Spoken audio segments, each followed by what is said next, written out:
I thought we were playing on Roughriders. Tuesday, SportsCage. Got a lot of things going on here. A lot of things. Well, we will talk about... there. On Roughriders, plunge right through that line. March the ball on down the field, a touchdown every time. Oh, Roughriders, It's kind of anticlimactic now. I thought... We got some technical difficulties early on, so Colson was juggling, and I thought we were playing a song, and we weren't. So it's okay. Let's regroup. Okay, that was our breakfast ball. Tuesday edition of the SportsCage for Saskatchewan Lotteries, coming off the Riders' first preseason game. Colson's with me. We're going to be here for the next 3 hours. We got a lot of stuff to get through. All of our guests will join us on that Western Pizza guest hotline.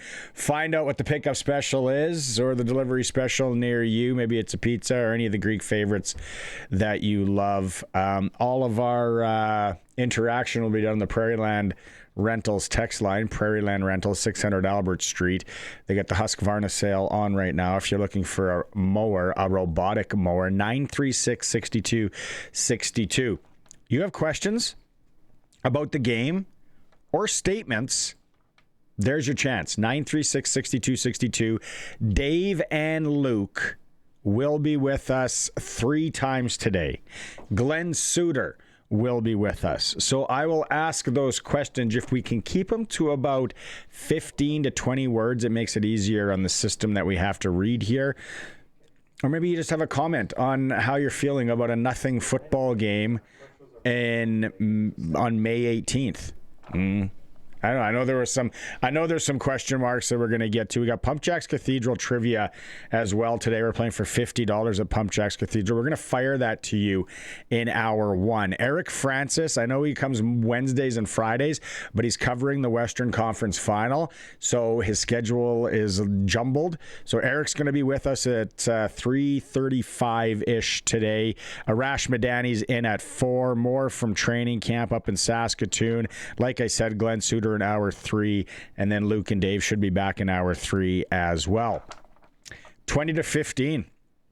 Riders lose to the I feel like we haven't beat the Stamps in a long time. Preseason, regular season, it doesn't matter. Maybe that's just one of those things, right? It's like sometimes good teams lose to bad teams in sports. That's how it is.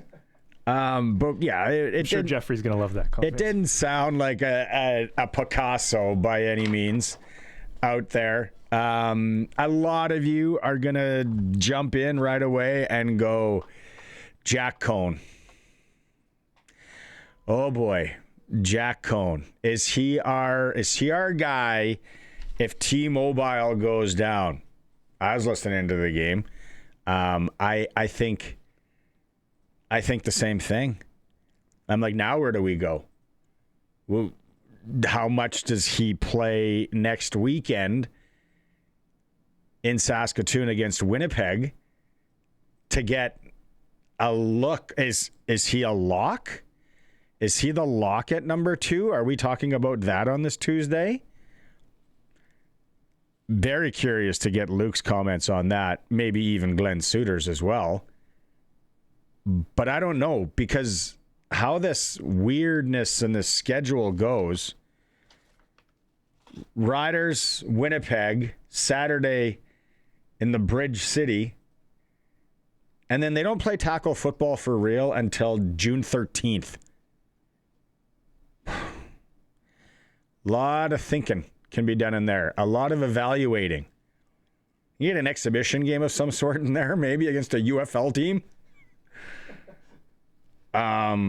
Jack Cohn he was 9 of 15, 98 yards, 1 interception.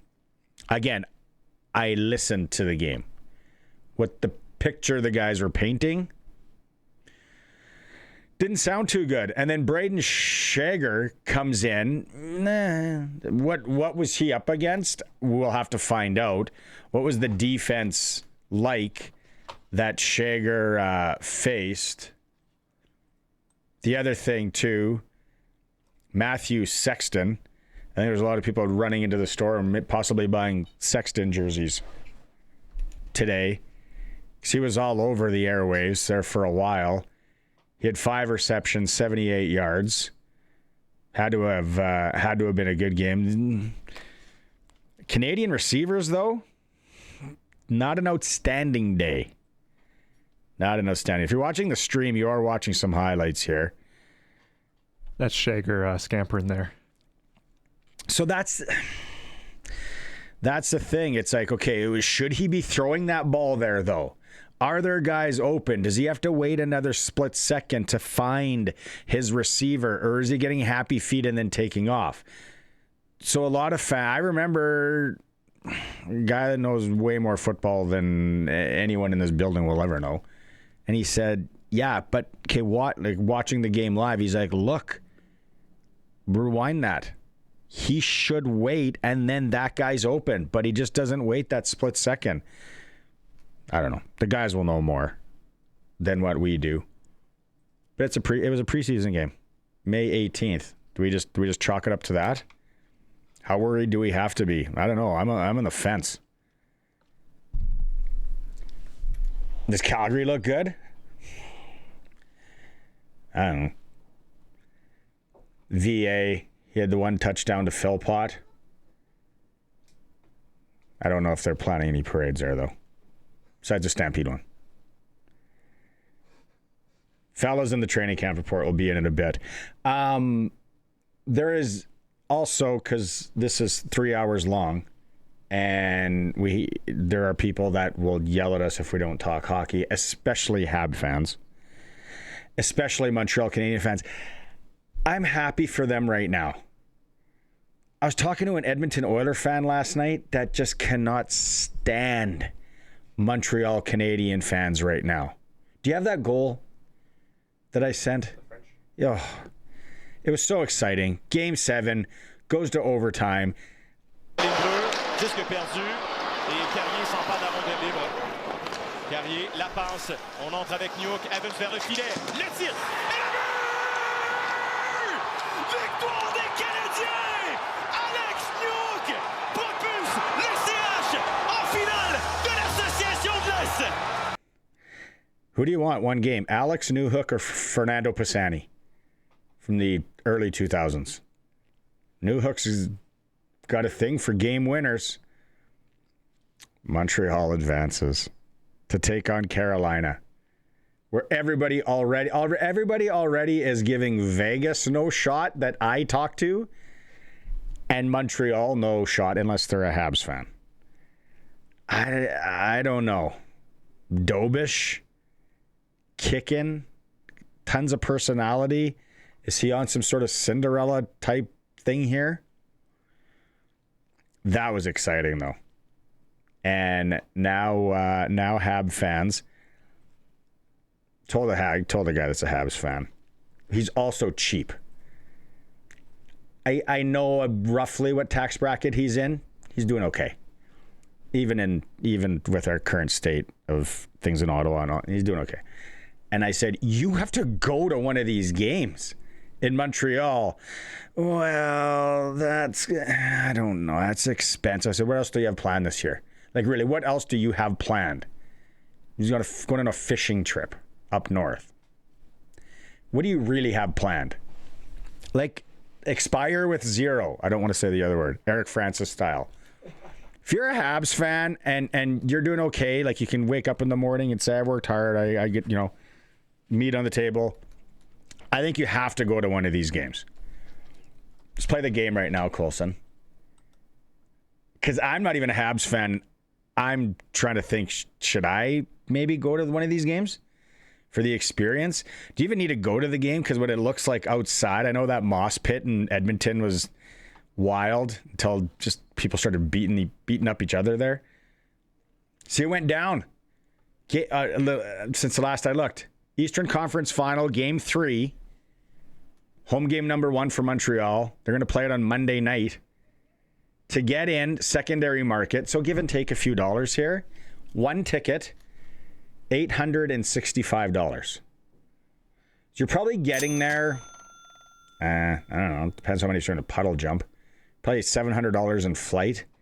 And then what do you need? 1 night hotel? I think you got to go.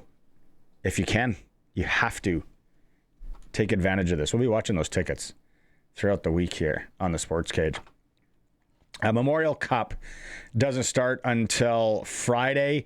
World Hockey Championships, Canada's off until Thursday. That weird schedule. And then basketball last night. NBA.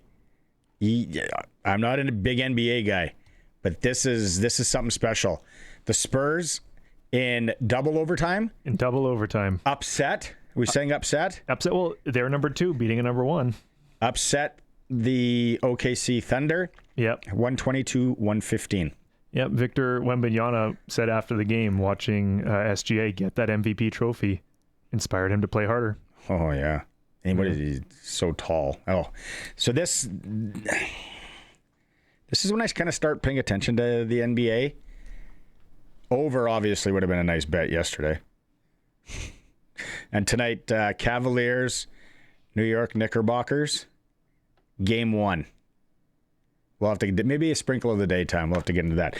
That's the cage for Saskatchewan Lotteries on Tuesday. The rundown of what's going to happen. We'll go to break. When we come back, the fellas. I was going to say the smiling fellas, and it came out as fellas. The fellas are up in Saskatoon at the Red Zone Sports Bar. We'll be right back. Welcome back. Let's go out to the Red Zone Sports Bar located behind the Saskatoon Travel Lodge. They sponsor our training camp reports. Wasn't much going on at Griffith Stadium today as far as the rider goes, but Luke and Dave are working. They are joining us there. All right, Luke Mullinder, how worried are you about Jack Cohn? Worried? Well, I don't think it's time to be worried at all. I think that I've said this about Jack Cohn. I think that he's got to find a way to be consistent. Made some good throws yesterday. Made a few bad ones, right? What you want to see is growth. And what you want to see is a little bit more of a sense of urgency in the way he goes out and performs. Now, having said that, I mean, I don't think a lot of guys, right, put their, probably watched the film today and were like over the moon with the way they played, right? I think that the effort was there, and Coach Mace alluded to that. It was a high effort game, but I think that there were some missing pieces in terms of the way folks approach the technical side of the game. I've been telling you guys that, Braden Shakers looked really good since camps opened. I thought he made some good progress. I heard you talking about just sort of, hey, the way things look versus what's on the film, and right. I thought that for the most part, the quarterbacks in the room hung in the pocket. Right, they were all looking to make throws. I don't think anybody got too jumpy.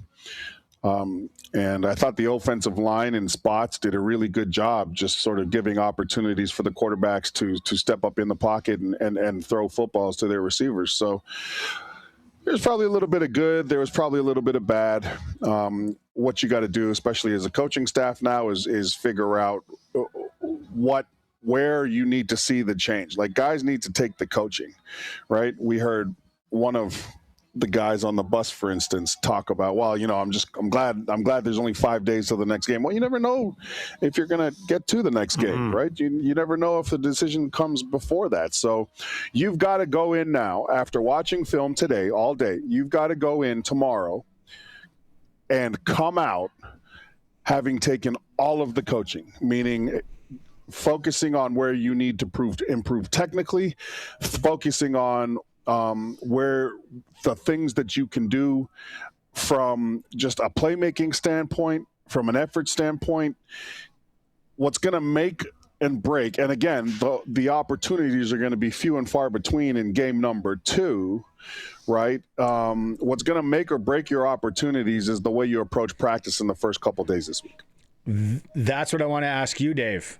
Do you think, and I don't know if you know the game plan or what the plan was going into this game in Saskatoon Saturday, are things changing now for the coaching staff to be like, we need, sticking with Cone and the quarterback position, are they going to maybe say we need to get more of a look at him here? I don't think the plan changes one iota, to tell you the honest truth. I think the plan has been executed thus far. Again, were there things that the players and coaches wish had gone differently in the evaluation process in Calgary? Yeah, absolutely. But that's why it's an evaluation process. If everything was going to be perfect, you wouldn't even line up and play the game. You just pick your team, get ready to line up, and June the 13th, away we go. To me, I think that the plan stays the same. You know you've got to get your starters in there for a little bit just to get some of the rust off, right? Just to get into a little bit of rhythm, just to make sure that things are ready to go when the regular season comes. There's also going to be time for evaluation, but I would suggest that that evaluation isn't going to be nearly as long as this past week's game was in Calgary. So the evaluation still has to occur, but I think that the plan stays the plan, because there was nothing truly defining that I saw in that football game that said, we got to worry about this. We got to make sure we make the right decision on this. Yeah, I think that one of the first things that people look for is people to just sort of explode off of the sheet statistically when it comes to the people that are in training camp battles, right? And I get that, right? You always want guys to get out there and make plays, but sometimes you've really got to just sort of take into account, and Barney, you alluded to this a little bit, right? Who you're out there with, right? Who's what type of pressure are you getting if you're the quarterback versus, do you make the right read if you have plenty of time? Things like that.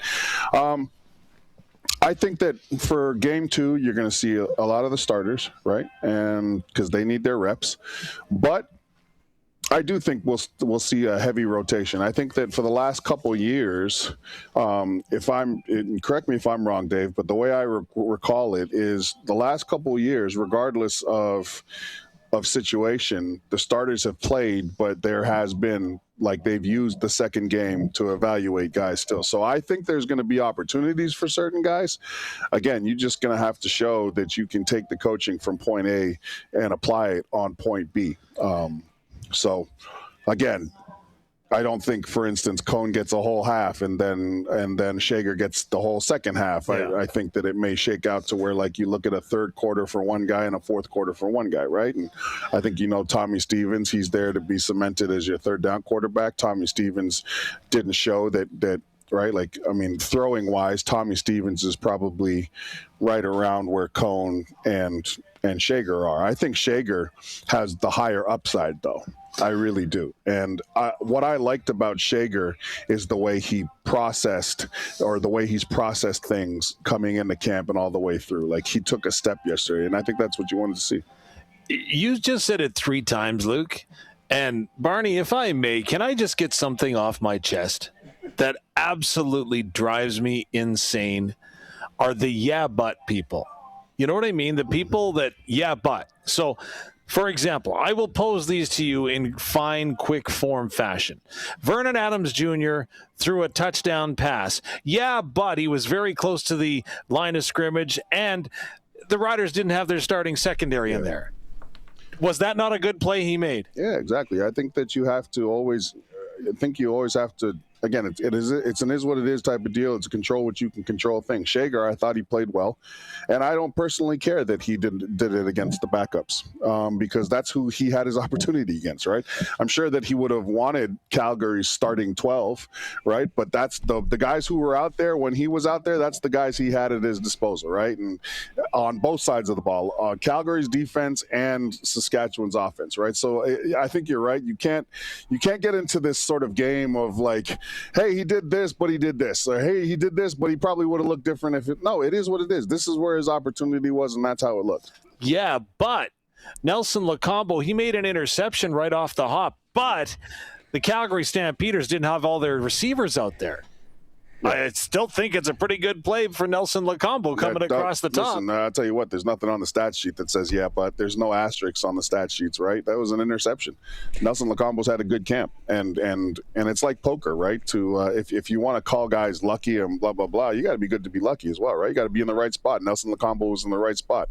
You got to be aggressive. So I think that what you got to look at, Yeah, I think that what you got to look at is not what happened, what didn't happen. I think that's maybe where it's probably better to go for the Riders in terms of this. And one of the things that we didn't see is we needed to see one of those 4 defensive ends separate himself from the group. I don't think anybody separated themselves from the group, right? We were high on a guy like Pate. A guy like Evans, who's long and athletic, we really want to succeed. You saw Chico Bennett Jr. out there, and none of them really just sort of jumped out of the page. They were making some technical mistakes, some fundamental mistakes that caused first downs for the Calgary Stampeders a couple times, and that's a good example of what I need. So they didn't play the greatest game. Does that mean J.O. and Corey Mace are going to cut all 4 of them and bring 4 new guys in? No. What it means is they're going to sit down. They're going to say, you need to do this better than this. You need to keep your footing. You have the C gap. You need to own the C gap and not spin inside, right, and let a guy break contain. Those are the things that those 4 guys are going to have to take into effect next game in Saskatoon. In Saskatoon, yeah. We have a Rodney, a Nico, and Trevor basically saying, I think Shager's our guy. Of course, May 18th. Yeah. May 18th. Okay, no, can I ask you about this? Because I was alluding to it. Who was Shager up against when he got into the ball game? Well, Shaker was up against the same guys that Cone was up against, right? And Shaker had the same weapons that Cone had. Like, let's call it spade a spade. Like, there was not much difference in the guys that Shaker played against and the guys that Cone played against. More importantly, Cone and Shaker played with these same guys. So one of the biggest benefactors of Cone and Shager was Sexton, for instance. Abdul Janae Jr., right? That slot position got used a lot by both quarterbacks. So I think that, and I get why people are like, oh man, yeah, we want like Shager. And I think that part of that though is because, again, there's been so much off-season focus in on Jack Cone, who to this point has developed really well. I think that he's been on a tremendous trajectory, right? And he's come into camp, and all we need to see is some consistency about that. But I think that when you look at the things that Shager brought to the table, one of the things that you like, the way he was getting guys in and out of the huddle, the way he kept his eyes downfield, and his ability to throw an accurate football. That's where I think people really like Shager. One of the reasons I liked him yesterday too is because he is an athletic quarterback, right? And he can run. But every time he ran, before he passed that line of scrimmage, he always has his eyes downfield. He was penalized once, or the Riders were penalized once on a fantastic play where he broke outside the pocket, kept his eyes downfield, and threw a first down pass. That was negated due to the penalty. But those are the things that still go into the evaluation, right? What about I was listening to you guys while I was driving home from Saskatoon. Running game. What did you see there? I like Sexton, yeah, great game. Janae, great game. Sounded like that. You guys painted that picture well. But like running game, what did you see, or maybe what were you hoping to see more of? Well, I think the running game. One of the things that I saw was probably the reason why they released Darrell Henderson Jr. is that Mario Anderson has come into camp ready. He's played well in camp, and then yesterday he took advantage of the opportunities. He ran well. He was patient, right? And again, he's going to have the opportunity to continue to grow. Bertrand Udon, he is what he is, right, guys? He's a fantastic player. I've trailed off sort of the Neil Hughes comparison as of late, of last year. And the reason why isn't because of the talent, it's just because of the durability, right? Neil Hughes was available whenever we needed him. And unfortunately, Bertrand Udon, when his reps have proven to be a lot, he gets hurt, right? So his whole deal is that, hey, how does he stay healthy? I really liked Borsch. I know that Borsch is probably going to end up back in the Thunder uniform, but we love a local story here in Saskatchewan, right? And I think that Borsch, number 75, he looked great. And it was great to see because one of the things that I've really come to love about Rider Nation and especially doing this job is how many people not only just lock in on the Riders, but how you pull for your own, right? Mm-hmm. And you always see it for the Huskies guys, the Rams guys, the Thunder guys, the Hilltops guys. People are pulling for these guys, and Borsch made them proud yesterday. But you know the one thing with Peter Borsch, right? It wasn't what he did running the football, right? Because, again, absolute star in the Prairie Football Conference, right? But he made 2 incredible catches on that touchdown drive, right? Yeah, that's what I mean. That's just gigantic, right? And as a running back, that's part of the job, right? Yeah. The other piece, though, is also blocking for your quarterback, right? Yeah. Picking up blitzes and stuff. And that's the other thing too. We didn't see too much from either defense, right? Both coordinators kept it pretty vanilla. We saw a few 5-man rushes, but nothing fancy. And again, it's going to be a work in process. I think that there's a lot of things that the team needs to get better at. But there are a lot of very good things too. Like I saw guys making one-on-one tackles in open space, which is really important, especially from a defensive back perspective, things like that. Okay, hour 2. Let's go. I want to get into the kickers in hour 2. I want to get into the defensive front, and then also the rules, the changes, and how all that went in hour 2. And I know Luke was getting angry with guys running in and out of the field and should have been on the field and weren't on the field. I could feel your frustration, Luke. I could feel your frustration. And then That's the easiest way to get cut. In closing, want to get cut? Don't listen. Don't pay attention. Be that guy. In closing, Dave, is but guy direct relative of it is what it is guy? Are they the same? They're distant cousins, I believe, from what I understand. Okay. Distant, but they're in that same family tree. If you went to Ancestry.com, I'm sure you'd search it up. The DNA would be there. It is what it is. The fellas will be back in hour 2 from the Red Zone. Our training camp reports are brought to you by the Red Zone, located behind the Saskatoon Travel Lodge. Go watch the game there with friends. It's a basketball game tonight. They got daily specials, most screens in Saskatoon. We'll go to break. We'll come back. We'll talk some NHL hockey with our NHL insider who's standing by in Denver, Colorado. It's the Sports Cage on the home of sports in Saskatchewan, 620 CKRM. Oh, there you are. Yes, you're in the mixer. You're in Denver, Colorado, getting after it. That's a good little scene setter, eh? That barn's been around a long time. It's a good barn, and right now I'm in one of the private suites. It's about the only time I'll get into a private suite at this arena or many others, so I'm enjoying it. Unfortunately, the bar is dry right now. It's starting to pick the lock. If I was there, I'd help you. I tried. I had somebody text in and say, you got to ask Eric about drinks with his neighbors at the lake. And did anyone show up like all baggy clothes like Ozempic, like we talked about on Friday? Yeah, not everyone looked the same. That always happens. You nailed it when you asked that. Yeah, I'm not going to get into details, but not everyone was quite the same as they were 6 months ago or 8 months ago when I last saw them. And everybody's just as useless when it comes to trying to put in the docks and all that stuff too. That hasn't changed either. Yeah. Hey, what have you heard about the Las Vegas Golden Knights appeal and everything that happened there?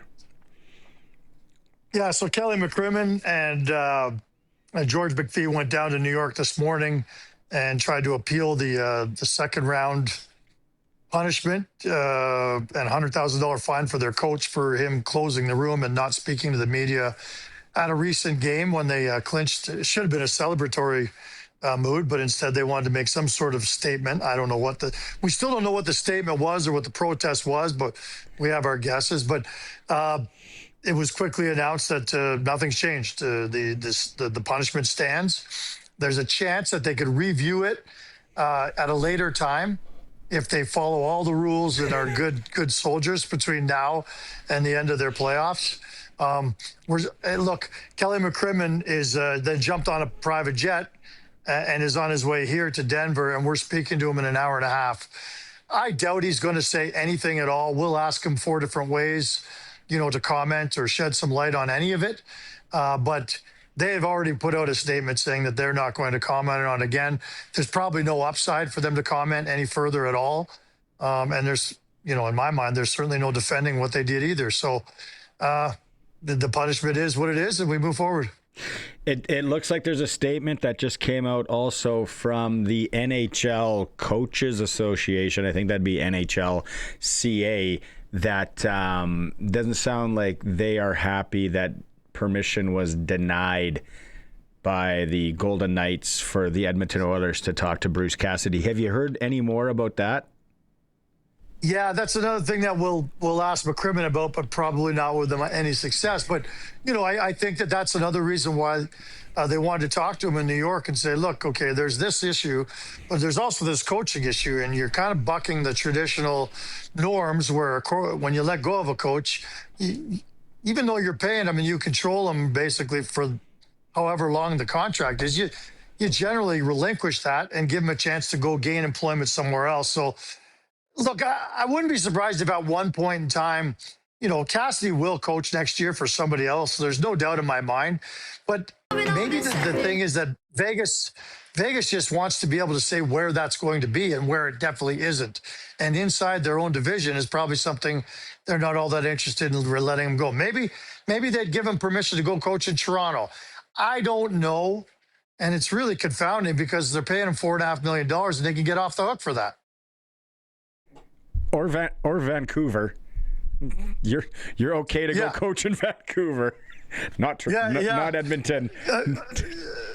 Apparently, yeah. We don't care what you do in Vancouver. No one's winning there anytime soon. Okay, you're on social media quite a bit. You're a good follow on X because you do so much writing and all that. You had to have seen, this has gone viral now over the last few weeks since Montreal's been on this run. It's an earworm. It's stuck in my head daily. This kid singing from the 70s. Here it is.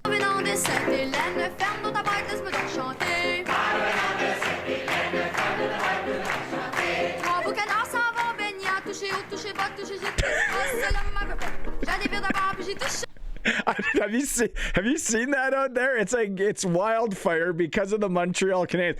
I don't think it has anything to do with hockey.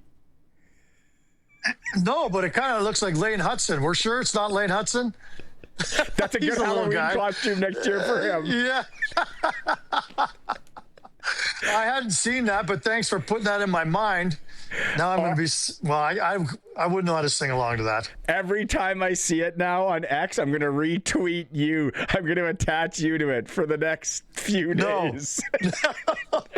You're getting it. Oh my God, that's okay. I owe you payback on a few things from Vegas, so this we'll start with we'll start with this one. That's funny. It's funny you allude to that because we've never really discussed what I did to you that night in Vegas. No. I had put.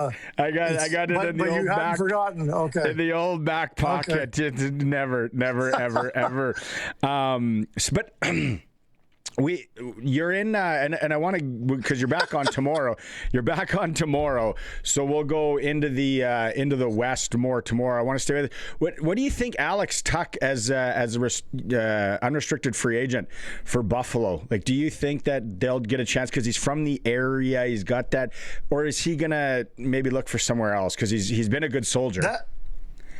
That's a fascinating one to me because earlier in his because like you said, he's from Buffalo, and not many guys in the NHL are from Buffalo.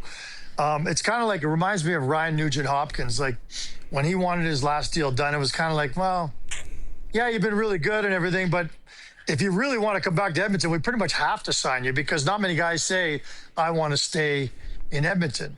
It's different now, I know, with McDavid and everything, but he's going to get $10 or $11 million if he goes to the open market and wants to really go to the highest bidder. He might go even higher.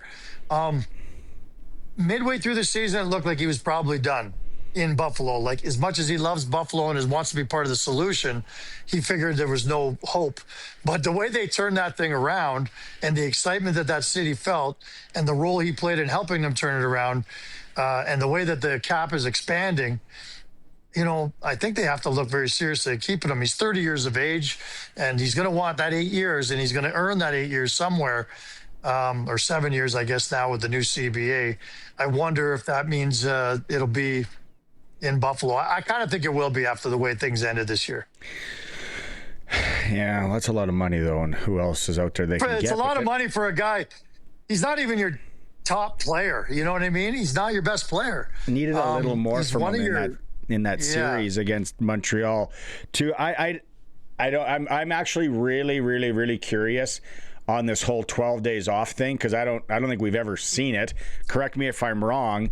Where Carolina, and then everyone's like, yeah, but Rod wouldn't have them. They're going to be ready, and because there's like a weird stat out there that teams that win a game 7 in overtime, that first game, they are, the percentage is off the charts on they win the next game. So I'll be putting that in the back of my head, gambling purposes wise, but. Like, really, Montreal's getting no respect here, I find, except for Montreal fans, against Carolina. And then I'm just like, but it's Freddie Anderson. I just don't know if I'm that confident. Yeah, look, we've been saying the same thing about Carolina for years. Their goaltending has usually been their biggest problem in the playoffs. Take a look at Freddie Anderson's numbers in the 8 games he's played this year. He has a .950 save percentage. And I know that that's a small sample size, but he's one of only 3 other goalies have ever gone 8-0 in the playoffs to start it off. And I think Terry Sawchuk and Jacques Plante were 2 of the others. So he's in some pretty good company. And his goals against right now is like 1.12. So, and some people will say, well, they didn't play that many, 2 patsies on their way there, but you got to give him credit where it's due. I know he's been unpredictable. He's been mostly injury prone over his career, and it's hard to put your faith in him. I was surprised when they re-signed him to another year last year, but he's come through for them. So, yeah, I'm a little more worried about the fact that they're just not a big team, and I feel like over the course of a long run, that'll end up catching up with them. And as far as their strategy over the 12 games, they practice hard every second day. That's what they did over the 12 days. Instead of giving them a week off, they go to Hawaii, and then they come back. Rod wanted to go hard, intense practices, and then give him a day off, and then rinse and repeat throughout the 12 days. And like I said, we will talk more about the West tomorrow. Anything though on Cale Makar? That was it. That's really we're all waiting to see if the world's greatest defenseman right now is going to play. He did not skate today. We watched practice. The question was asked, are you concerned about Cale Makar? Because we haven't seen him since a week ago when he left that game after that reverse hit from Zuccarello. If we believe it's a shoulder injury, we also believe he's battling a hip injury. He hasn't practiced pretty much the whole playoffs, but he's never missed a game. The coach was asked, are you concerned? He said, no, not yet. There was no pause between no, not yet. I added that for dramatic flair. But, until he actually misses a game, there's really no reason to be too concerned. But he kind of alluded to the fact that he may start to worry tomorrow. Jared Bednar versus Kelly McCrimmon, 2 Sasky boys going at it. What do we got? Humboldt versus Plenty, Saskatchewan. I know that. I know that Kelly's not the coach, but still. And then we have Josh Manson, who, although was born in Chicago, basically grew up in northern Saskatchewan, and his dad's from PA, and they spent time at Emma Lake. And then Braden McNabb's from Davidson. So there's a few Sasky ties to this. You're not driving in. You're taking Ubers and taxi cabs and Lincoln Town cars. I thought of you yesterday in my Uber because everybody who's been to Denver knows it's like a 40-minute drive from the airport to downtown. It's like the longest commute in the league from the airport to the downtown core. And I guess Edmonton's on that list too, Grace. But I thought of you because we were in that HOV lane the whole time in my Uber, just stayed in one lane. And I was going to ask the guy at one point, like, if you started to weave at any point in time, would you get a ticket? And tell me about this law, because my friend is a wanted man in this state because apparently he was weaving in and out of the HOV lane. Anyway, I did. You get the feel sometimes in an Uber where you kind of want to talk to some of them, but some of them you don't want to talk to. I was getting that vibe from this guy. I didn't want to start because I didn't know where it was going to end. Well, you'll be in another one. It'll be more of a friendly guy. He'll probably have lots of cologne on, and he'll have a water and maybe a mint in the back. That's when you know they're good. And Werther's. Yeah, record it. It's always Werther's. Record the conversation with them. How do you get a ticket for weaving in and out of the lane? Because I still actually would know how I got $1,100 in tickets last May. Okay. And then also, I will.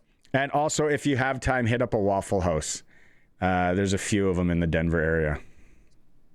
Is it too cliche? This morning I'm having breakfast here and the Denver omelet's on the menu while I'm in Denver. Any curiosity there? Are you wondering, should I have it? Is it going to be that much better?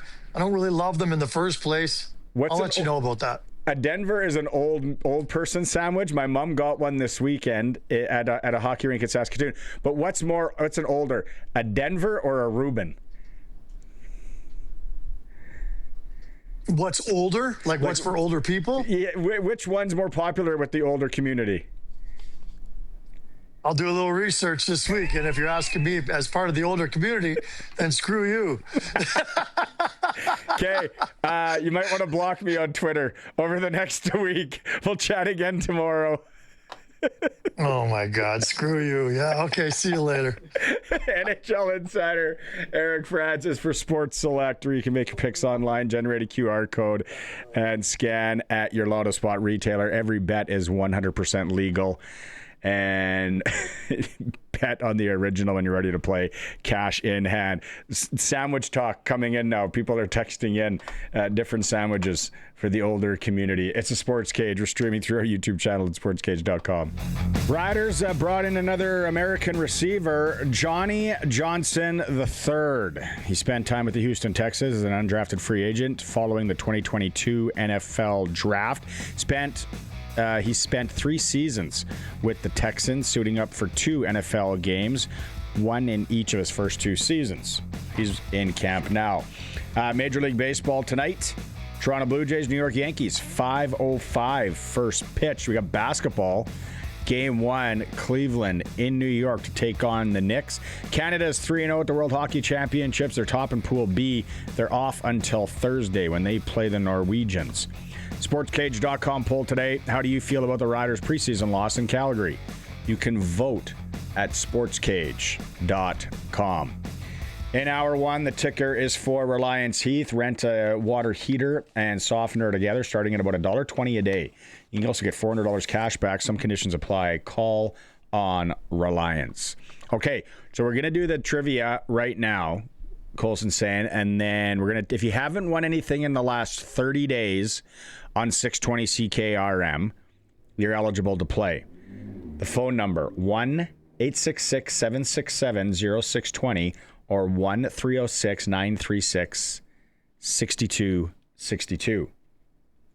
The question for $50 at PumpJacks Cathedral. How many overtime games did the Montreal Canadiens play in the 1993 Stanley Cup Playoffs? That's the last time they won the Stanley Cup. 936-6262. You have to call. Can't text in. If you haven't won anything in the last 30 days, you got $50 to PumpJacks Cathedral. Free house located at 13th and Albert. Live music on the weekends. Great chicken tenders and ribs. And if you don't win, you get a free lunch out of the deal. So call now. That's hour 1 of the Sports Cage. Hour 2, we're coming back with Arash Madani. Back up to training camp. Dave and Luke are going to sit in. Sprinkle of the day, clutch performer, whole lot more. It is for Saskatchewan Lottery's main fundraiser for sport, culture, and recreation. It is for Saskatchewan Lotteries on this Tuesday, main fundraiser for sport, culture, and recreation in Saskatchewan, and also now, until they last, the Riders scratch tickets, $75,000. 2 chances to win $200,000 in prizes from the Riders. You can get them at your Lotto Spot retailer. All the proceeds stay here in Saskatchewan. We were playing PumpJacks Cathedral Trivia. PumpJacks Cathedral, like I said, looked like it was hopping this weekend.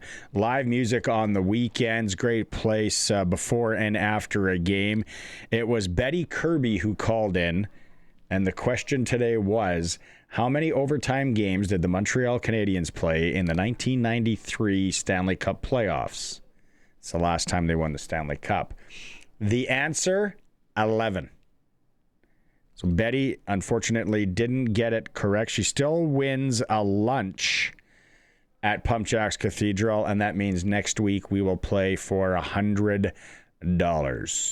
Wow. 11 overtime games for the Montreal Canadiens. Okay, we got training camp report coming up in about 15 minutes time from up in Saskatoon, but in the meantime and in between time, let's get into Arash Madani. It's time to go coast to coast with Arash Madani for Smart Investing Solutions. Be smart with your money. Call Brian Gawley at Smart Investing Solutions, 546-2533. Okay, it's Tuesday, Coast to Coast with Arash Madani. Arash, guess what the hottest topic in Saskatchewan is today? Well, a preseason game has been played, so I'm assuming it's one of the following. Either the backup quarterback is ready to take over for Trevor Harris, or the backup quarterback stunk the joint out and it's panic time because what happens if Trevor goes down? You are correct with two, sir. Yes, your second, second guess. Yeah. It's preseason, and the preseason schedule, especially for the Riders, and then when they play, it's so weird this year. Like the gap that they have, they fire in Calgary yesterday, holiday Monday, then they come back and play this week. Then they're off till like middle of June, basically. It's weird. Well, and look, I don't care if you light it up and put together a Peyton Manning type performance in the preseason, or if you stink the joint out. It's the preseason. The players that you are going up against, half of them are not going to be on the roster on your team, nor are they going to be on the roster on the opponent's team. The plays that are being called are designed to provide evaluation for everybody on the field, not just the quarterback. And Barney, I was just like, while we were talking, I remember, like think about some of the great quarterbacks that have come through this league. Unfortunately, we don't have, game by game stats going back to the preseason. But our friend Trevor Harris, I believe, between 2012 and 2016, didn't even take a CFL snap. Travis Lulay, on his way to the Hall of Fame, he did not have a plus TD to interception ratio until his third year in the CFL in 2011, and he was the MOP that year. Like, these things don't just happen. It takes a while. So, and to use the first preseason game as any kind of evaluation, just pump the brakes. I know everyone's excited, but let's just pump the brakes. Okay. Arash says we don't have to worry about Jack Cohn and anoint not right now. Anoint not on Braden May 19th. Shager pushing Harris. Details at 11. Okay, what's you mentioned this in our pre-meeting. NFL trophy. Take me through this involving a Canadian. It's not involving a Canadian, Barney. Oh. It's Jackson Smith and Jigba, JSN of the Seahawks, was named the Offensive Player of the Year in the NFL. He couldn't go to the ceremony because it was like, the night before, 2 nights before the Super Bowl, right? So JSN's in his hotel. He's being a good boy. And then comes the FedEx package in the mail. And Colson, why don't we roll this? If you zoom in, It says 2025 Defensive Player of the Year. And the year doesn't even have a gap between the and year. So you have a typo. I'm kidding. The American version. And Jeez. That night at the honors, they even mispronounced Jackson Smith and Jigba's name. He's like, at some point here, am I supposed to take this personally? Like, what's the deal? So now look, and I want to be clear about this. if this happened to the most outstanding Canadian or the MOP or the top O lineman a Grey Cup week, everybody would be saying, oh, only in the CFL would this happen. Here is the most successful league, a $300 billion league, and they still have an issue with the space bar, and they still have an issue deciphering offensive and defensive. When you get what you pay for, and when you put entry-level people in charge of things like these, that's what happens. Have you gotten word on how this happened at all from anybody? No, just people not paying attention, Barney, and I'm sure they were, just amazing. Good Just point, amazing. though. If this would have happened in the CFL, it would have been like, oh, yeah, what Bush, this is it. But there it is right there. That's actually really hard to believe. Very interesting. I was listening. Howie Roseman was on the Rich Eisen show, and he was talking about how on the draft, they still, before they actually announce the pick, they make sure to call the player. In part for that moment, for the player and the family. But like when you get in the 5th round, 6th round, whatever, he's like, you just need to make sure the guy is alive. Nobody wants to be the team that drafts a dude who, oh, by the way, he didn't wake up this morning, or he was in an accident, over the weekend.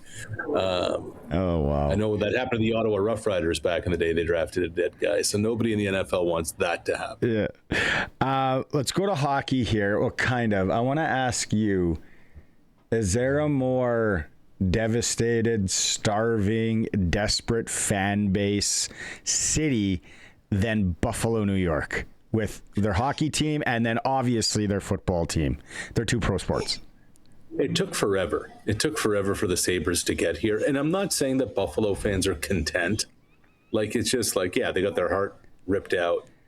But they're finally back in the arena. They're finally back in the dance. It had taken so long. And this doesn't feel like a one-off. Now, you never know what's going to happen.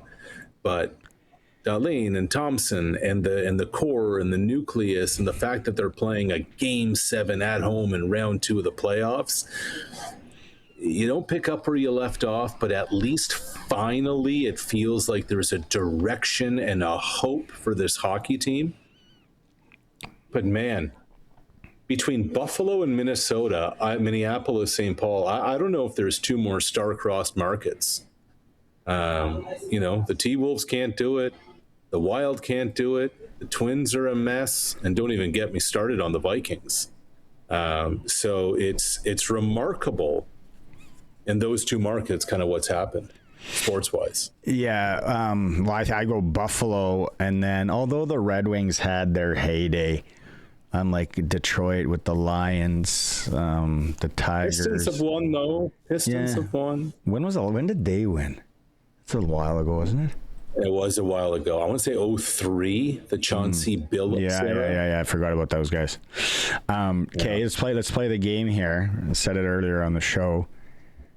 Guess what on the secondary market, the get-in price for Game 3 in Montreal is right now? Oof. One ticket.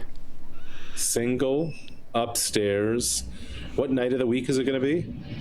A Monday.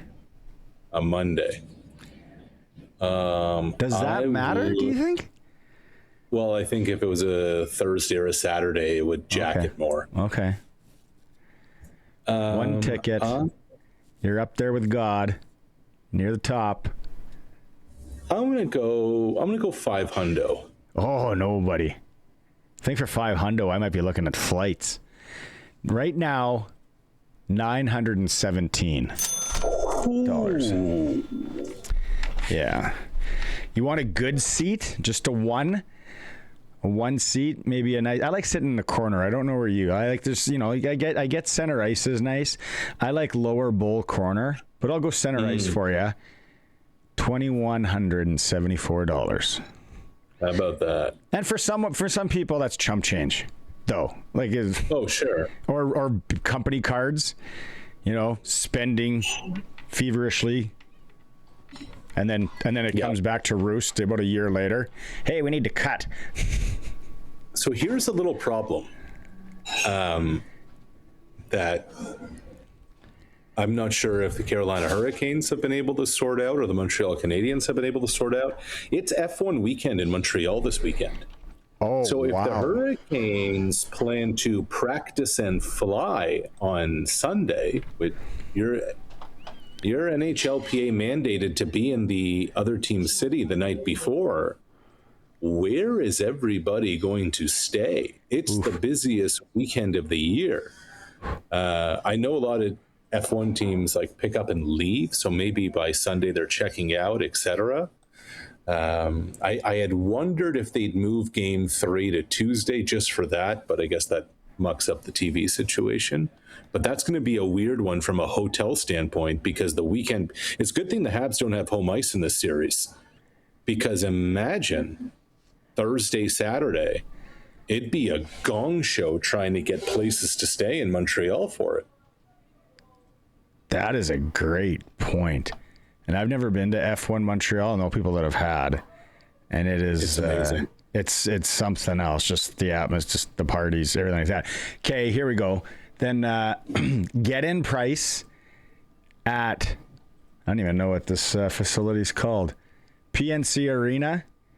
Or formerly PNC Arena. Now the Lenovo Center in Raleigh, North Carolina. Yeah. $310 upstairs.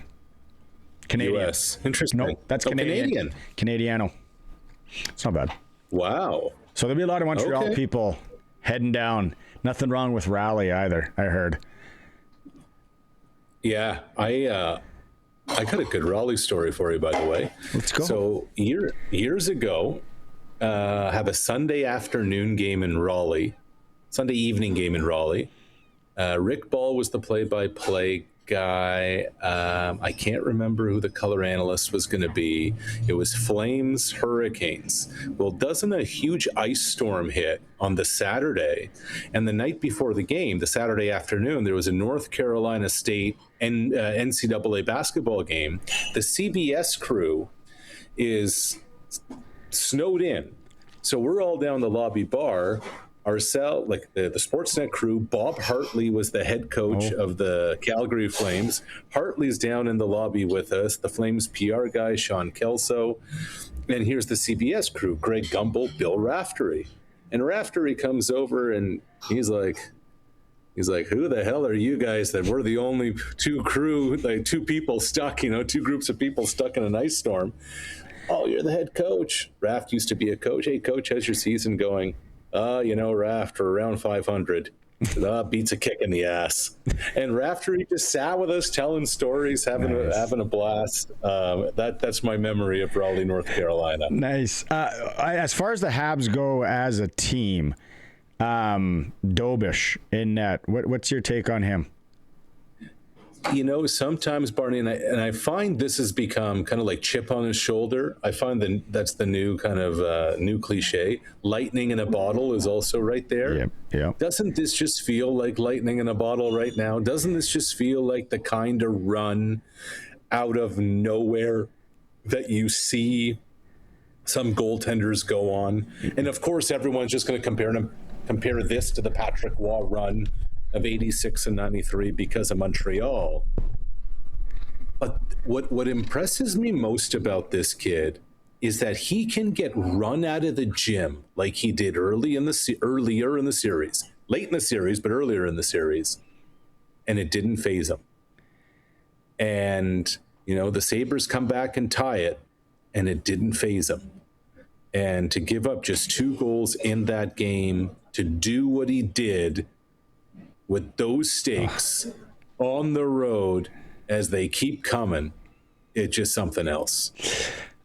Hey, quickly, what's funny? I was listening to, I don't know what show it was on the weekend because it was leaked. And I think not since 2017 or something like that, has an American-born player won the NBA MVP.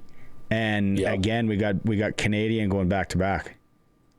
Shai Gilgeous-Alexander does it again. I mean, Barney, back-to-back years averaging better than 30 points a game. The last guy to do it, repeat as an MVP, was Giannis. And it's an incredible story of a dude who's just can do it all. Like, he has put this franchise on his back. He's made Oklahoma City the destination for basketball. Finals MVP, 2-time regular season MVP, already an NBA champion. And we're talking about a young man who's only 27 years old. And when the game's on the line, Shea's not giving it up. He just continues to deliver. It's an amazing thing, an amazing feat. The things that are so rarely done in sport are now being accomplished by this kid from Hamilton. Is San Antonio going to beat him, though, now? They won game 1? And they might. I watched that last night. Double OT. Wembanyama is just something else. He hit a 3 from the parking lot last night that just absolutely changed things. They were down 3, under a half minute to go in OT, and from basically the logo, Wemby just knocked down a triple that ended up sending it to double OT. Watch out. This is going to be the rivalry in the NBA for years to come. 2 of the youngest rosters on the team, in the league rather, 2 megastars in the league, and game 1 lived up to all of it. Give me 7 of these, Barney. I'll take 7 of these anytime. Yeah, you know what? I've gotten right into NBA basketball with a really good final. I might end up getting into this one too, just for the theater and just everything around it, and obviously sprinkle a bit too. I think I was watching something last week though. It was on social media, and it had it was like an exhibit somewhere, and it was like a player. It was Steve Nash shooting a 3. And then it was Dirk shooting a 3, and you could like jump up and see if you could touch the ball. And then the last one was Wembanyama, and this guy that was doing it had hops too, like he could jump, because he's like, isn't he like 7 foot something? Yeah, he's 7 foot something, and he's so long. 7'5" and 7'4". Yes, I'm pretty sure he's like 7'7". And athletic, 7'5", I believe. But you talk about height, agility, skill, ability to shoot the ball, ability to move, ability to redirect. The dude had over 20 rebounds last night. I mean, it's just the biggest thing for him, though, Barney, at that size, you've got to stay healthy. Because if the hip, the adductor, the groin, etc. go, then it's a problem. But if they can keep this kid upright, healthy, ready to rock, we have another major superstar on our hands, and another problem for USA basketball when it comes to MVPs. Did you get how tall he was, Colson? He's listed 7'4", but that was his draft height in 2023, and he's 22, so there's a good chance he's grown, and he's probably 7'6". He's doing that stretching technique at the gym. I see people do all the time. That stretch thing? You remember? You don't have all the bands? We're the same vintage. Do you remember looking through the Guinness Book of World Records in like your elementary school back in the day, and it had I don't know if I can use the word fat, but biggest people, and it was those 2 twins on motorcycles, and then it was always the tallest person in the world. It was like a guy from Mozambique, and he was like 8 feet. But now, like, these basketball players are right there, and I think they can live longer. My favorite photo is the one of Andre the Giant with a Molson Canadian beer can in his hand, or the one that he's on the plane. You can pull that one up, yes. Colson. If people are watching the stream, Andre Giant on an airplane. I don't know how fast you can. Yeah, the Molson Canadian one. And then another classic was because it looks like a marble in his hand, a Molson Canadian can in Andre the Giant's hand. Who was the actor from Different Strokes? The little fella. Oh, yeah. Here's Andre the Giant on the plane. People Gary watching Coleman. the stream. Oh, there it is. That is but this is what Percy Lewis IV would have looked like flying into Saskatoon for the Rider Camp. Exactly this. I should have brought this up when he was still with the team. Gary Coleman. Gary Coleman and Mark Messier in the locker room. That picture from the 80s that surfaces once in a while. Absolutely. Oh, man. All right. Andre the Giant. Okay. Good stuff. Tuesday we'll regroup. Thursday we'll have lots of NHL, I'm sure, there and then we'll see what else pops up. CFL. Travel safe, my friend. All right, bud. Thanks, Barney. There it is, Coast to Coast with Arash Madani, brought to you by our good friend Brian Golly, Smart Investing Solutions. Be smart with your money.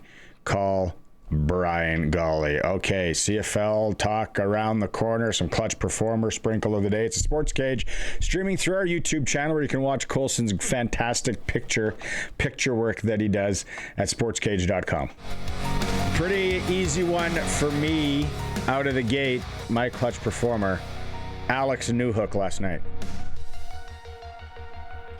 Longe à ligne bleue, disque perdu et Carrier s'empare de la rondelle libre. Carrier, la passe, on entre avec Newhook, Evans vers le filet, le tir, et le but! Victoire des Canadiens! Alex Newhook propulse le CH en finale de l'Association de l'Est! OT, I love that call. I love the French call. Makes me want to like smoke a cigarette upside down. French call. There you go. Mine, we already talked about it a bit with Rash, but SGA getting a back-to-back MVP. Good for him. Canadian. Only like the 11th player, I think, to do it. But That Adam Silver looks malnourished. only the second Canadian to go back-to-back, because Steve Nash, of course, did it back in the... Yeah. Yeah.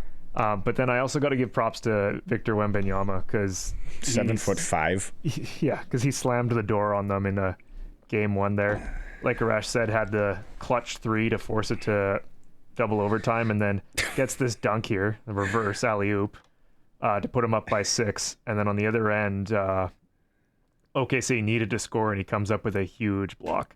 Like, I don't understand how you play against that guy. Like, Well, it's just so nuts. I was just thinking of that. It looks at times like the dad playing with like 3 or 4 and 5-year-old kids. Literally. But it's not the first time that teams have had to defend or play against something like this, although he can, when he's sniping threes from way down. Yeah. Like, I saw a video from last year, I think it was. He was playing with Chris Paul, who's, 20-year vet point guard in the league.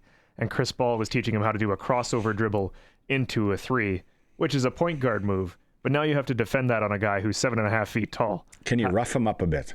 A little bit, but That's what you need to do. He's just that big too. Like, he's physically so tall that he has some weight to him. Yeah, you got got skinny. You got to try to get a bigger guy in there with pointy elbows.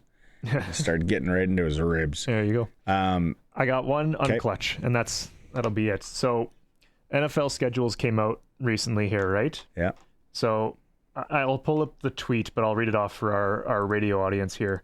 Basically, it was reported that the Atlanta Falcons requested to not play the Saints on Monday Night Football on what would be the 20th anniversary of their dome-coming game in 2006, which was, of course, the first game they played back in New Orleans after Hurricane Katrina. And then the NFL scheduled them there anyways. And I'm just like, what kind of mentality do you have where you're like, can we specifically not play this one game to like make that request? That just feels so odd and so like, is cowardly too strong a word? Shallow. That's a good one. Sure. Because, yeah. I think when you call people cowardly or shallow, it hits home. We should start using that more when we have guests and people here. Like when Sharky's here, let's remember to call them shallow. Okay. Or cowardly. Sharky, I thought you're used to deep waters. It's really shallow of you. For Kellen Solar in Lumsden, Saskatchewan, family-run business. If you are thinking about solar and wanting to put up some solar, or you need it for the livestock operation, you don't have to run wires and all that, Kellen Solar can hook you up in Lumsden. Find them online, family-run business. Quickly to sprinkle of the day, then we got to go to training camp up in Saskatoon. Cleveland, help me out here, basketball fans. Cleveland, New York tonight, NBA semifinal. You would think it's going to be a good one. Cleveland on the pro line is 415. New York 165. Anything 5 points or less is a tie. The tie is 3. Is this going to be a walk or? Mine's showing 380. I don't know if you need a refresh. Oh, maybe I do need a refresh. I should have got in on that action at 4. Oh yeah, it is 380. 380, 175, 290 is the tie. Or you can play the point spread, 5.5 for the Knicks. I think New York is just deeper, and like in every one-on-one comparison, the player that New York has is better than Cleveland. Cleveland's a scrappy squad, so they could make it a fight. I like that. The tie could be in play. Okay. But and over under 217. Yeah. It's a lot of baskets. It is. It's a lot about. Anyway, you can look it all up. sportsselect.com. Make your picks online. Generate a QR code. Take it to your Lotto Spot retailer, and they can scan it, or you can fill it out there like we've done for years. Every bet is 100% legal. It must be 18 plus to play. And when you're ready to play responsibly with the original chance of winning cash in hand. Okay, break time, and then we're going up to Saskatoon. Some of your questions, 936-6262, Prairie Land Rentals text line after the first exhibition game where the Riders lose to the Calgary Stampeders, and we have Stamps fans on the chat line. We haven't blocked them because we think it's funny. They think they actually won something special. A win's a win. It is what it is. Coming back after this. Forgot about this little ditty. This is back. The Rough Rider Foundation 50/50. Plenty of exclusive getaways and experiences up for grabs. There's a new early bird prize to be won every game. A variety of different ticket packs to buy. You get your tickets at riders5050.ca. This week's early bird prize, a $1,000 co-op gift card. 3 winners will be drawn. Deadline Friday, 10 p.m. Of course, the game up in Saskatoon on Saturday. Riders5050.ca.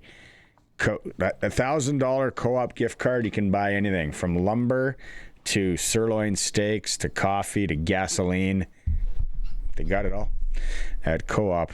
Okay, let's go back out to Saskatoon. Training camp report brought to you by the Red Zone Sports Bar. Dave and Luke. Guys, I'll get one out of the way. I'll fire one quickly from the Prairie Land Rentals text line. Paul says, I know that the team has been using the punter to hold on field goals, but I have a great idea that Tommy Stevens should hold on field goals. As with him, it gives us a bunch more options to fake, and he can run, pass, and defense will have to respect that, while the punter is usually not a capable person of doing that. Just my opinion. Please ask Dave and Luke. It's from Paul in Regina. I like the idea. When I played in the Canadian Football League, that was the norm, where the third or second string quarterback was the holder, or like one of your more athletic wide receivers. So for instance, Fantus did it for a long time when we were in Saskatchewan. So where just the punter came the holder, I'm not sure. Maybe just what they prefer in terms of like keeping the information in the room might be easier to meet, right? If you have a punter that's your holder, because then you could do your special teams meeting all at once and not have to worry about, touching base with the holder in practice or, figuring out. But I'm with Paul. I always liked when our quarterbacks were holders. Well, I would like to agree to disagree, my friend. Mm-hmm. And the reason being, and I did some research on this because I thought it was interesting, because Jeremy O'Day once said about when they were looking or taking punters, that they were always looking for guys who have held in the past. So if you've been a holder in college, then that is one of the attributes that makes you a strong candidate to be a Saskatchewan Roughrider. The reason being is that the number of reps that you can get without disrupting the team by having the punter hold far outweighs the benefits that there might be by having a quarterback who could, in the off chance, throw the football. Because how many fakes are you going to run, and how many times do you really want him running or throwing the football, right? Because then something has gone wrong. So you want the three players involved, the long snapper, the punter, and the kicker, to get as many reps as they can. So if you're taking a quarterback out, taking a receiver like Fantus Dressler did it for a while as well, if I remember rightly, right? So if you're taking them out of reps, then you lose them in those team periods when otherwise you could go ahead and have the specialists focus on what they do best. That's kind of what I was getting at, right? Like, yeah. Oh, yeah. Yeah. I think that it makes a lot of sense. And I think the JO is right in that the first order of business for a field goal is always to convert the field goal. Yes, that's right. Not to fool anybody. And right. I mean, here's the other thing too. In a fire situation, right, which is essentially what you yell if something gets thrown off, right? So, for instance, the holder yells "fire, fire, fire" because the snap is botched, it's high, or something happened, the wind blew the football out of whatever happened. The holder yells "fire," and then you just do this sort of route. Those very rarely connect anyways, even if it is the quarterback, right? Just because it's so scrambled. So, I mean, that makes sense as well. I always just felt like, having your best athletes do certain things is a good idea too. But it tracks. When's the last time? You know where I go on it, boys? Is I'd like John Ryan. I'd like no. Because I love it because it's flag football, Luke. Right? You always want to get the quirky play and you want to get the trick play in, or the video games. This isn't a video game. I'd like to know the data. When's the last time really teams ran fake field goals? Like how we used to see them back in the day. You just don't see them much anymore. That's very rare. To your point, it's the 3 points is valuable. Yeah, it's very rare. It was a really good point, Paul. Okay,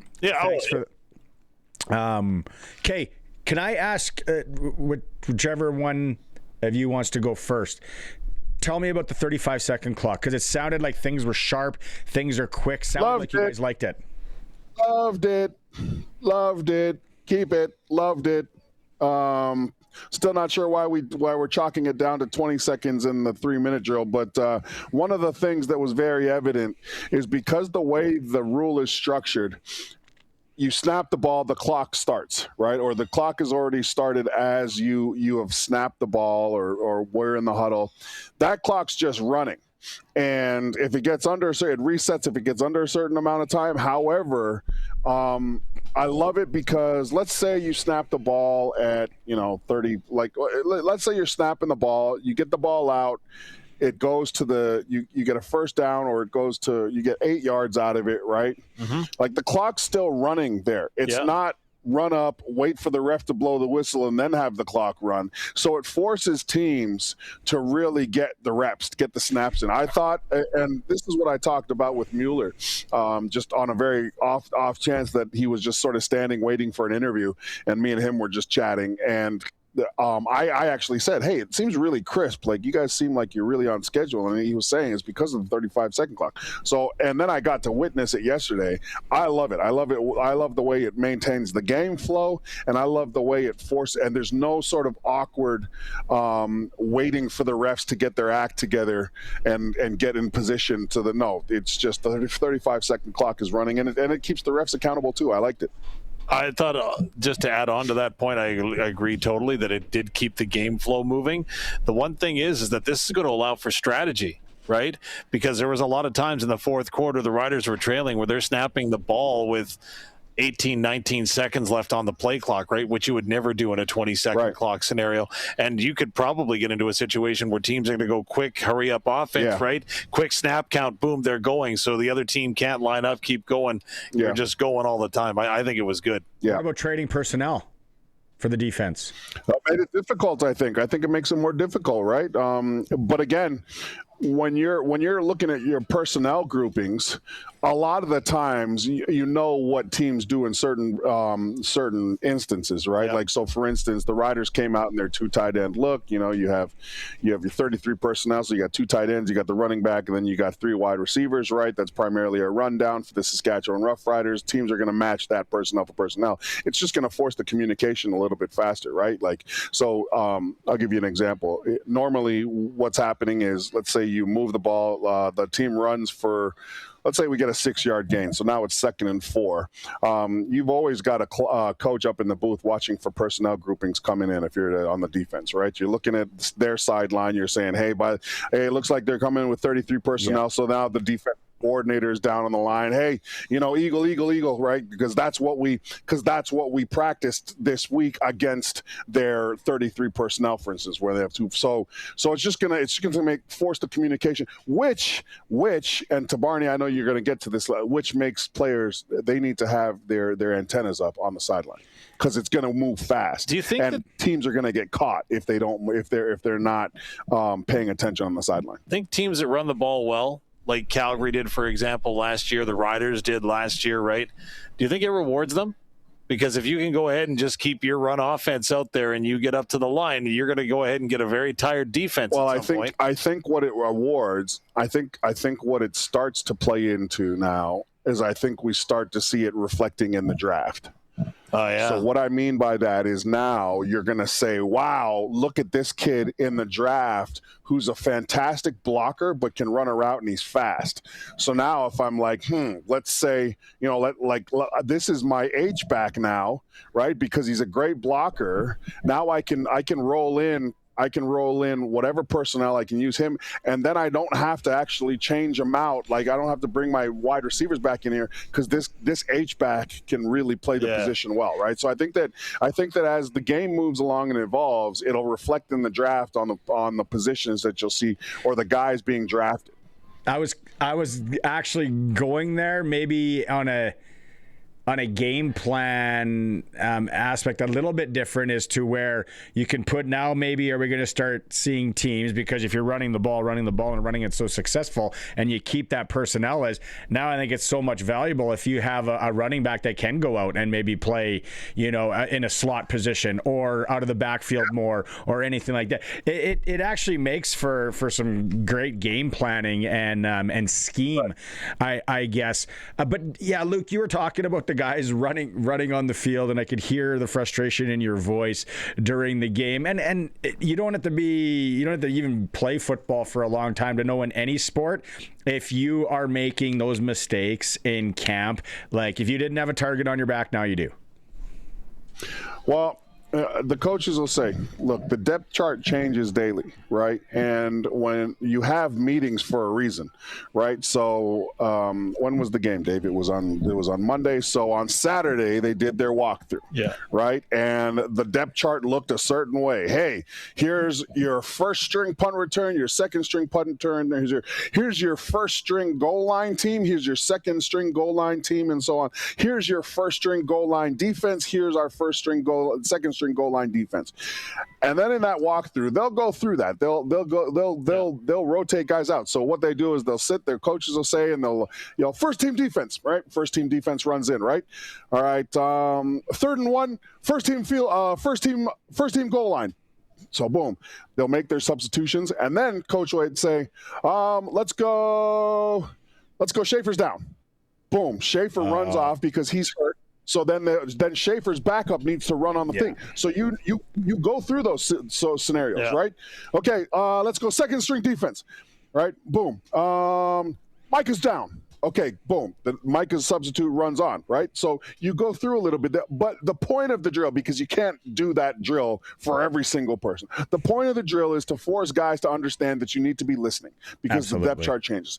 Then what happens on your travel day, right? Day before, that might change again, right? You might change it again based on how guys are feeling. Maybe a guy got hurt messing around in the dorm, blah, blah, blah, whatever, right? So your depth chart changes, and they have meetings in the hotel, and we say, hey, let's just go over this one more time, guys. You know what I mean? Yeah. Let's go over it one more time. First string kickoff return. This is what you look like. If so-and-so Ali gets hurt, who's Ali's substitution? You. Good. Glad you're paying attention. Make sure you're paying it. So you go through that exercise 2-3 times.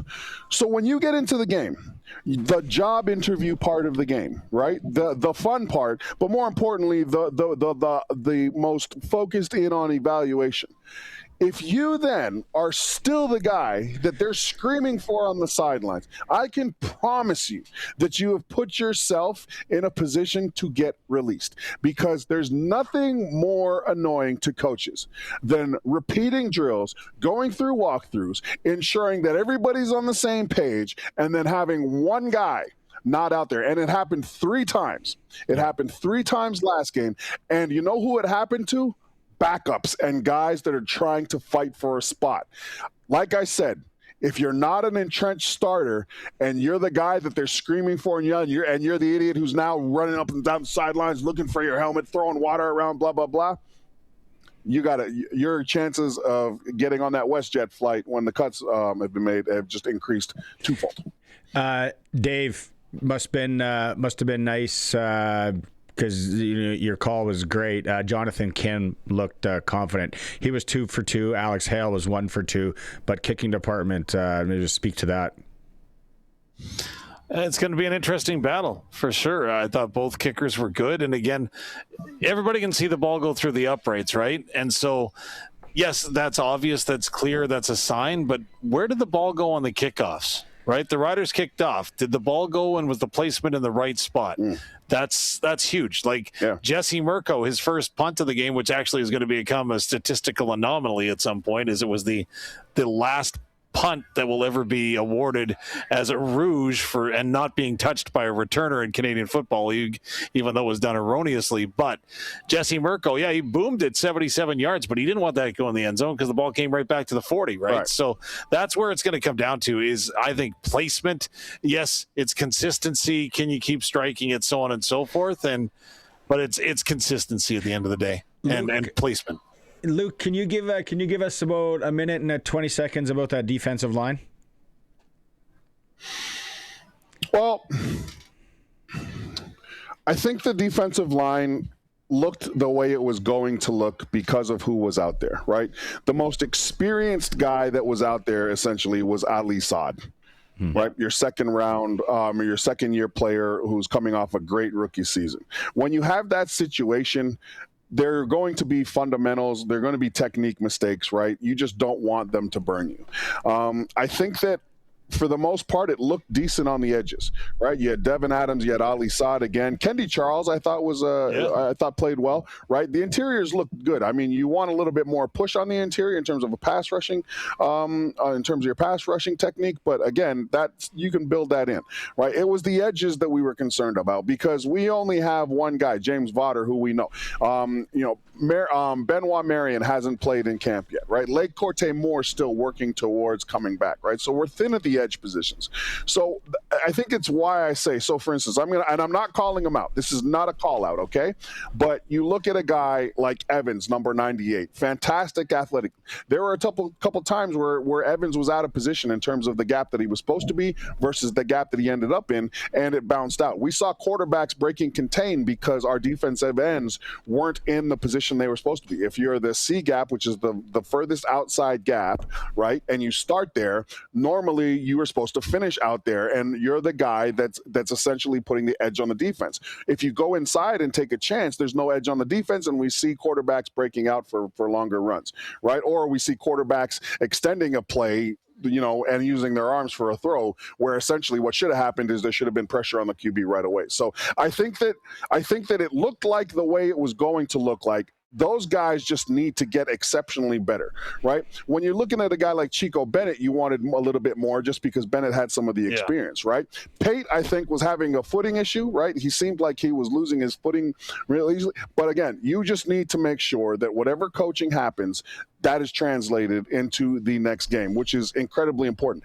And when you're looking at the next game, Barney, the nice thing about the defensive line is there's a lot of competition. There's not a lot of entrenched starters on our defensive line, right? Like Caleb Saunders, for instance, isn't healthy. I'm not sure if he's going to be healthy. But like everywhere else, like you have a starting offensive line. We know who our starting quarterback is. We have a really good idea of who all our starting receivers are. That's not the case for the defensive front, right? That's not the case for the four guys up front. So actually, we're probably going to see that same group and that same rotation. So they're going to those guys are actually going to have a chance to continue to get better. Those guys aren't looking at like the broadside of a one-quarter opportunity, right? Those guys are going to be in it to win it. So they just got to get better. They have to make sure. Like, so for instance, if we're out there and Barney, I know I'm at probably a minute and 45, but if we're out there and Evans is in the C gap on the right side and he starts pass rushing in the C gap in the right side, it just needs to be understood that he's not going to make the same mistake. Or if he does go inside, he's definitely going to make the play. Yeah. Right? Those are the things that need to build. Dave, what was the crowd like? I don't know. I didn't even notice the crowd. I thought it was a good crowd. Yeah. I thought it was a good crowd for an exhibition game, especially in Calgary. I liked it. I saw the jokes on Twitter or whatever we're calling it now after the game, but I thought there was a ton of people there. I enjoyed it. It was the crowd. horse was there. That was good. You liked that horse. Yeah, I know you love the horse. Nothing in the flank. We have a few text messages for people for hour 3. We'll get to those. Also, we're going to go back into the quarterback thing because a couple people are asking about that. We'll talk about Malcolm Bell, Canadian receivers, and then the timing error. We'll get to that in hour 3. Go have some nachos, boys. We'll regroup in about 20 minutes here. That's it. That's all he needed. He's out. Training camp report brought to you by the Red Zones. For now, I want nachos. It's brought to you by the Red Zone Sports Bar behind the Travel Lodge in Saskatoon. Dave says the nachos there are amazing. We got more to come. It's the Sports Cage, streaming through our YouTube channel at sportscage.com. Riders brought in an American receiver today, Johnny Johnson III. He signed with the Houston Texans as an undrafted free agent in 2022. Spent 3 seasons there. Got into a couple of games. Baseball tonight. Jays taking on the Yankees. That game, first pitch looks for 5:05. And then basketball tonight, NBA Game 1, Cleveland Cavaliers, New York Knicks. Sports Ticker is for Extreme Hockey and Sport. More than hockey, baseball, lacrosse, 3 locations. McIntyre Street, the Cooperator Center, and now Temple Garden Center in Moose Jaw. Under new management. They're local. They support local extreme hockey and sport. Let's go out that time of the week where we get to talk to Brian Raymond from Flowing Springs Golf Course. I don't mind the forecast, Bri, for a little golf. People should be calling you, taking advantage. You know what? It's absolutely gorgeous out here right now. The sun's out. There's hardly any breeze whatsoever, and it's a nice, comfortable temperature, about 12 or 13 degrees. It's nice out. And it's, of course, we're getting ready for our late twilight, which will be, 6 o'clock is when it starts, and great price, $23.50. Come out and walk the golf course, or you can get a cart for 9 holes. After 3 o'clock every day, it's $40.50. But, Barney, we've got a couple of specials. Mondays and Wednesdays, we still have that ladies and seniors special of $42. But every time you come out to Flowing Springs until June 30th, if you pay for a green fee any time of day, we will give you a $25 gift certificate towards any of our Skechers shoes. We just got them in, brand new slip-on shoes. So it's a great deal to come out and play and get a deal on shoes. What? $25 off some sneakers as well? Oh, yeah. Brian, you got the hot dog sale where you get a cheap hot dog and a half price bucket if you buy a bucket at the. You guys are just doing it all out there this year. Well, we want people to get out and enjoy the nice golf course. I mean, it is beautifully green. I mean, that's the moisture that we had on the weekend. We didn't like it on the weekend, but you know what? It did wonders for the golf course.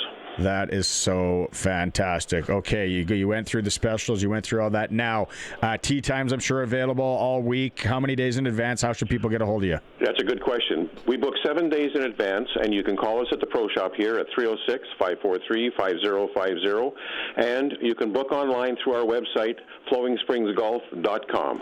Oh, sounds fantastic, Brian. All right. You might see me in the next few days out there, and we'll talk to you again on Thursday. You betcha. We'll talk more about your Habs on Thursday, too. There'll be more time. All right. Sounds good. Brian Raymond with Flowing Springs Golf Course there. It is the Cage. Coming back. Hour 3, Glen Suitor back to Dave and Luke at Roughrider Training Camp in Saskatoon, and a whole lot more. Be back after the news. Sports Cage on this Tuesday. Saskatchewan Lotteries. Reading some of your text messages here on the Prairieland Rentals text line. And it is the day after first preseason game of the season where the Riders lose in Calgary. Dave and Luke are going to be back in about 15 minutes time for another training camp report. Hockey-wise, we are got nothing tonight. Field somewhat naked. No hockey. We got basketball though. I mean, Colson, and on the Prairie Land Rentals text line, Jeffrey says likes the Cavs. Jeffrey's digging the Cavs. So, my sprinkle of the day earlier, Jeffrey might have me running to the Lotto Spot retailer here and putting some action down on the Cavs to cover. Let's get into it right now. He's standing by Glen Suitor for Freeze Tallman Lumber. Time now for press coverage with CFL and Saskatchewan Roughrider legend Glen Suitor on the SportsCage. Brought to you by Freeze Tallman Lumber, locally owned, family grown, rooted in our community for 70 years in Regina and Fort Capel.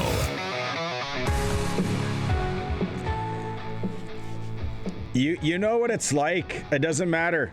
May 18th, they could have played this game in February, and if Jack Cohn would have stumbled a little bit or maybe not had a stellar game, people would be like, whoa, he got assigned to Shager. Is this Shager the number 2 guy? Maybe there is something to it though, Glenn. I don't think, and Dave and Luke, I guess, somewhat defended Cohn, but I think I expected him to be a little more polished. Maybe there was nerves there. I wonder, does that change how much he's going to play now this coming weekend, or does Shager maybe get some looks? What do you think there? Yeah, well, first of all, I've been listening all day, and there's a couple things I got to weigh in on as we get it past it. But when I evaluated the quarterbacks and watched the whole game, and when I evaluated the quarterbacks, I didn't think Jack Cohn played very well, honestly. He didn't play terrible. He didn't play bad. It wasn't like, we better cut this guy because he didn't play well. He was just there. He wasn't, it didn't look like he had complete control of the passing game, like knowing exactly where he wanted to go with the ball with great anticipation that quarterbacks have to get to. And it takes time. So I'm not saying that they should cut Jack Cohn, but in game number 1, I thought at times Schrager looked better. It looked to me, now this may change in preseason number 2, that Tommy Stevens was not going to get a real and equal opportunity to be the number 2 guy, because I think he only had 1 series, didn't he? I think other than yardage. Yeah, he was 2 for 4, 11 yards, yeah.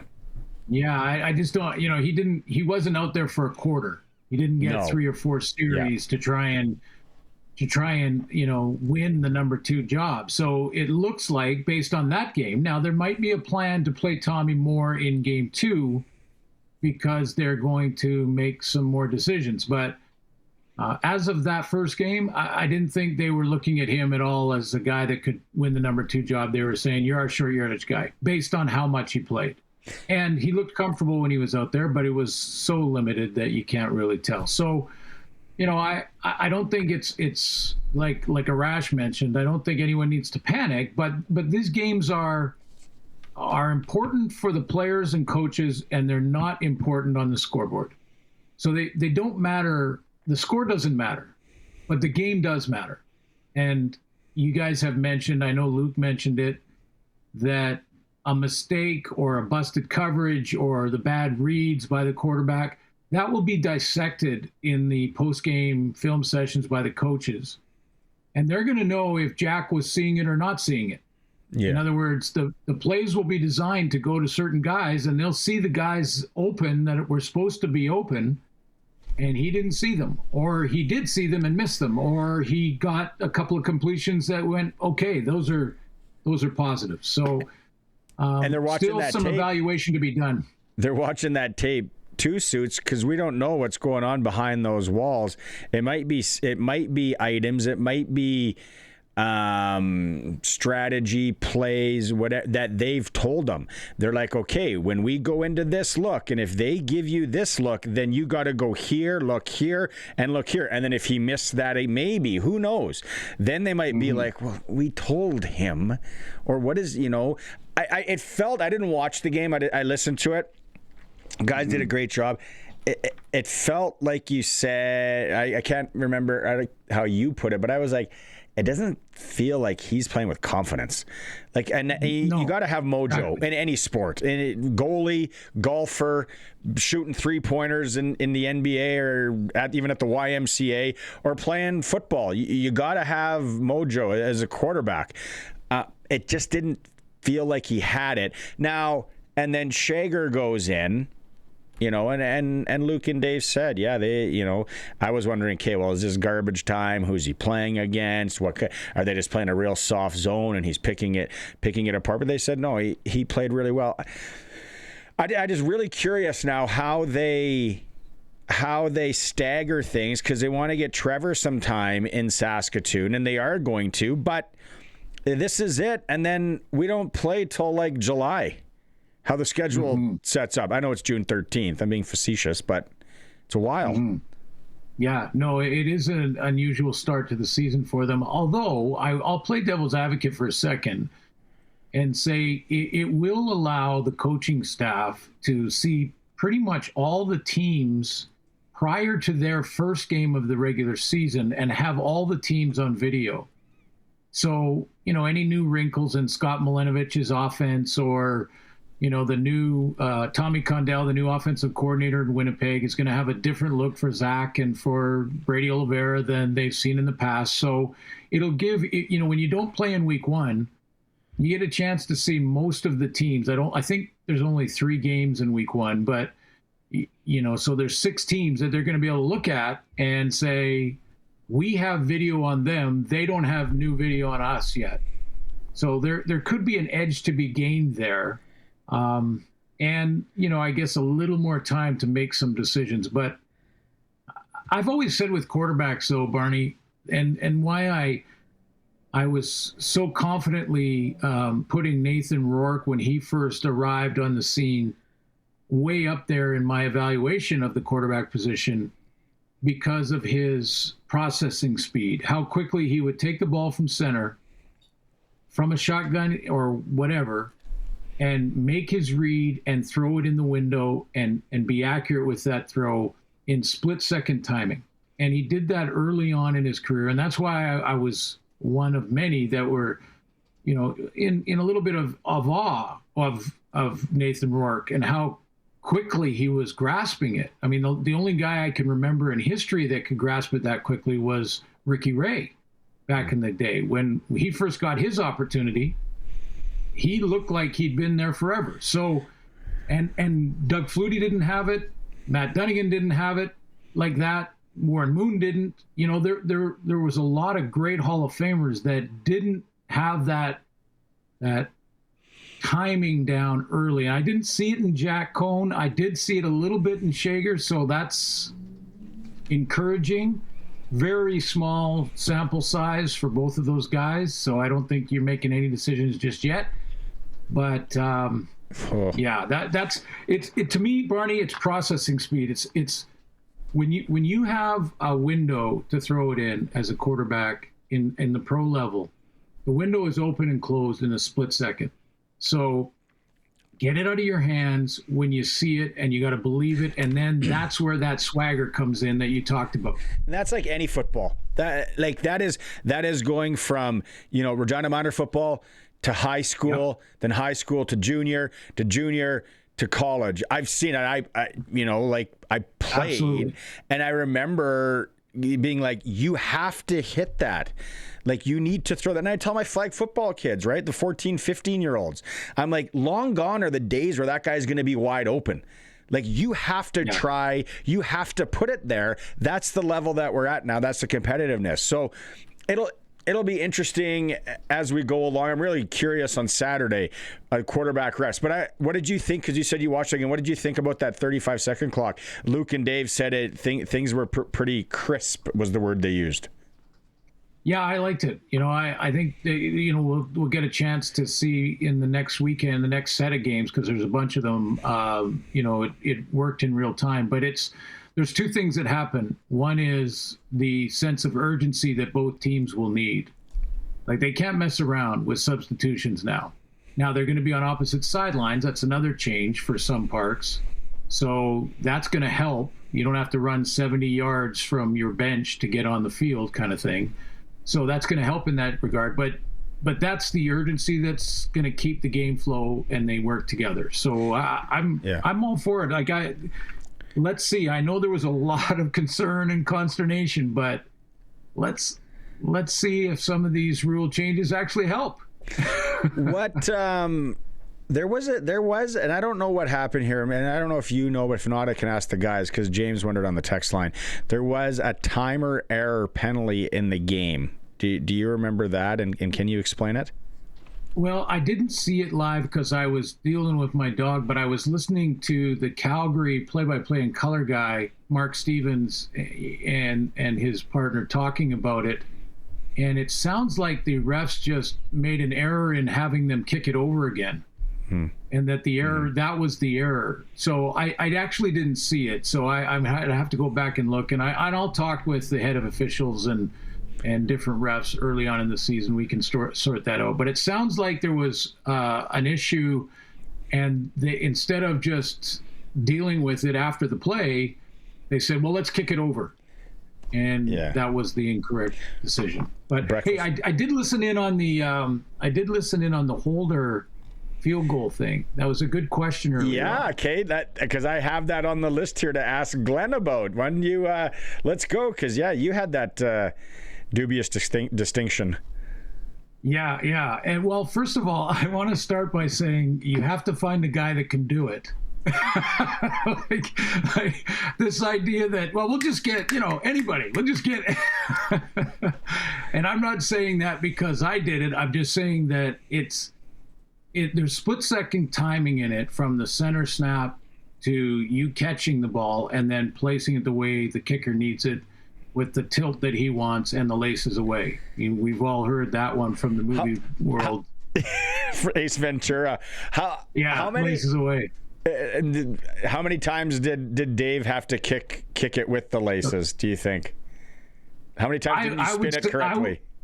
I would say he never had to. He would say quite often, probably 50%. No, you know what he used to tell me, Barney, was if we're inside a 30, 35-yard line in there, somewhere from the 35 in, if it's a short one like that, don't even worry about it. Just get it down. Let's not get it blocked, and I'll kick the lace. I don't care. But we get to the longer ones, the 45-yarders, the 50-yarders. Now he needs the belly of the ball. Like, he needs to see that belly of the ball so he can launch it. And that's where it becomes more important. And that's where they're more trying to get after you and try and block it. So it's kind of a catch-22. But, I thought it was a great discussion between Dave and Luke on who should be that guy. That as long as you can do it, do the job. And there's been examples of receivers doing it. I was a defensive back and did it. Backup quarterbacks have done it. I would say the reason that they're using punters now, I think Dave alluded to it, was the timing of it, that they can, without breaking practice up or waiting after practice to work on it and keeping guys out there longer, the punter and the kicker and the whole center can go and work on that skill on their own. So they're not disrupting the defense, the offense, depending on who's your center, your long snapper, but it's often not the center on your offense. So, it's that's why they do it with the punter and why that's become a thing.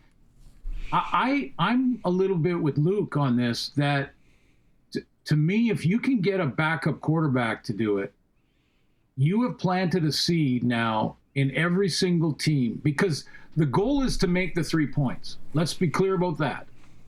But having said that, you don't want to get a kick blocked. And one of the best ways to do that is plant in the head of the opposition that you might fake it. In fact, when I used to play for Don Matthews, Don would fake a field goal and a punt in every preseason, and sometimes early in a regular season. I like that. To plant the seed for every other team as the season went on. Go ahead and rush us, but if you're wrong, we're going to fake it, and we're going to get a first down in a key time. You should get your high-paid spotters and stats people to how many fake field goals have we seen in the CFL in the last 5 years? I bet you it wouldn't be that many. Not bobbled snaps, not bobbled snaps, not the fire drill that Luke was talking about. Actual fake field goals. I don't think it'd be that many. Okay, we got about almost a minute and a half, 2 minutes left. We had a message in here supposed to ask you that you have one pass or one incompletion as a quarterback or somebody that threw the football in the CFL. What's the story there?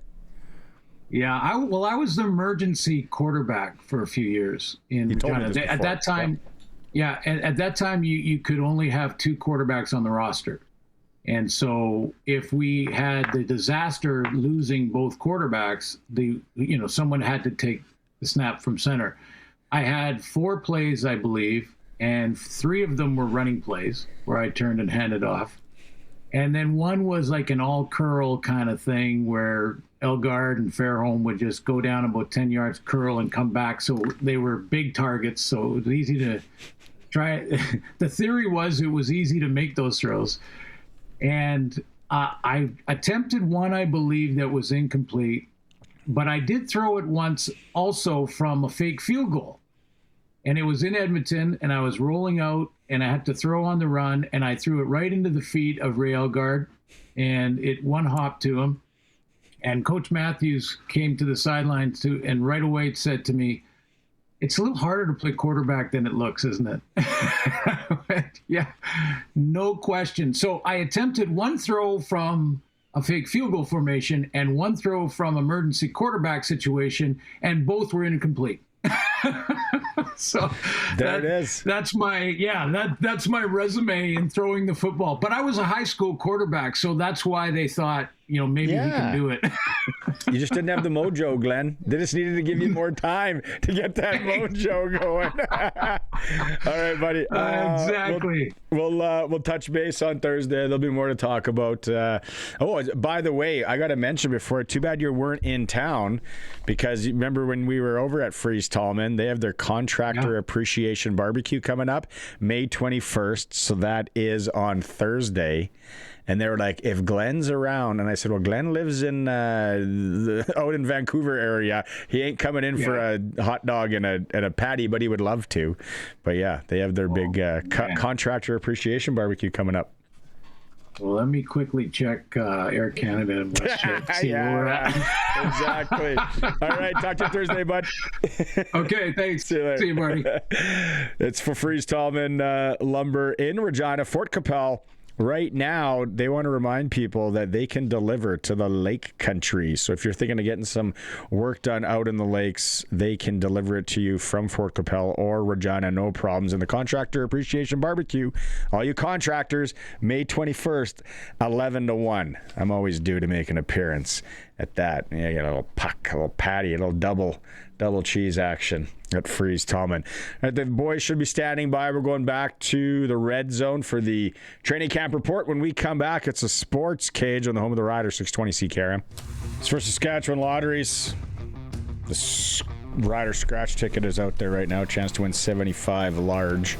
Then all those exciting Rider experiences. Private suite for the home opener next year, private suite for the Labor Day Classic, 10 years of season tickets. It's out there. Saskatchewan Lotteries, all the money stays here to sport, culture, and recreation. Back up to Saskatoon. It is the training camp report brought to you by the Red Zone Sports Bar. Dave and Luke are standing by. Okay, I said there would be a few things that we would try and tackle here. Malcolm Bell. First play, almost an interception. I was listening. You painted the pictures. It was a knockdown, but he was right there. How do we assess Malcolm Bell after game one? Play was that he jumped the route, went in front of it, and he got hit. Receiver turned into defensive back. He got hit when he had an opportunity to make the play, but he's in the right spot. Yeah, he didn't take a ton of reps. The one thing I thought that he did understand is where he needed to be. And that was, I commented before the actual game, that he understood like how important the communication with some of the vets that he was working with was going to be, and it showed. Now, granted, I think the majority of his reps were zone reps. So it was good that he knew where he needed to be. It was good where he knew that where his eyes needed to go if in his zones. And I think that, being able to make a play on the ball in your first opportunity and your first rep as a pro, it's great. It's great for the potential that he's obviously shown, and the reason why JO drafted him in the first place. But more importantly, we haven't seen Tavon Campbell yet, right? And we know that Tavon Campbell is our starter there.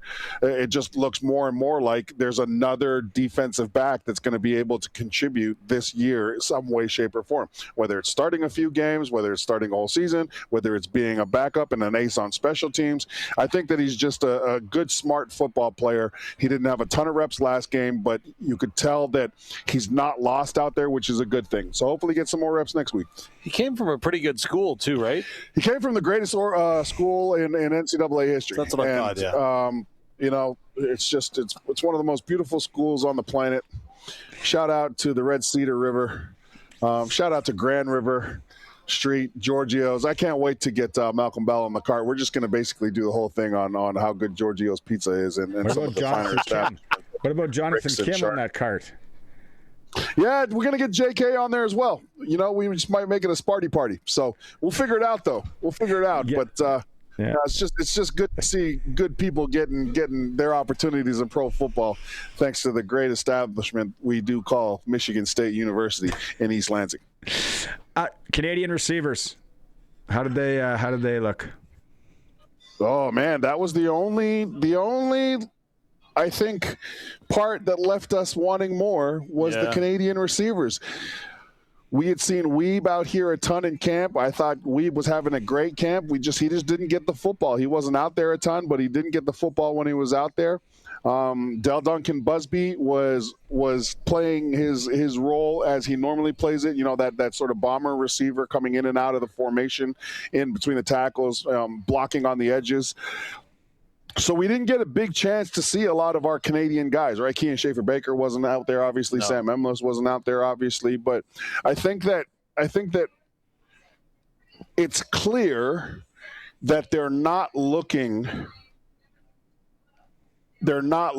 to go with like an all Canadian wide receiver group, for instance, right? No. Like I think that they're going to have KSB, they're going to have Emilus. They might have another guy in there like Del Duncan Busby, but the way Janae Jr. and Sexton looked, right, in limited reps, obviously, but if the ball comes to you, you have to catch it, and both of those guys played well, I thought. Yeah. And then they bring in a guy today, Dave, and Johnny Johnson III, Houston Texans, right?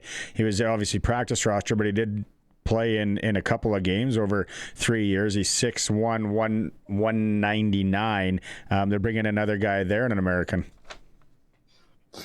Again, that's an interesting one for me at this point in camp. Obviously, you want to find the best possible players kicking around, so you do that. And the rider receiver reps have been extremely competitive, I'll say, thus far in camp. Is again, everyone shows that they've got the pedigree, they've got the flash, but when the lights come on, whether that be in a game or in the team drills, who's able to step up? And again, unfortunately for the Riders, I don't know that they got that step up from their Canadian receivers, as Shamar McBean and Peter Borsch were the two leading Canadian receivers with a couple of catches each in that last game.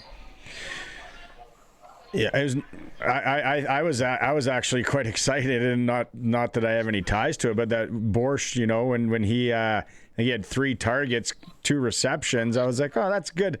That's good for the kids. Nothing for Mims, though, eh? No, nothing for Mims. I think Wall's got an opportunity. He caught the football. I know that.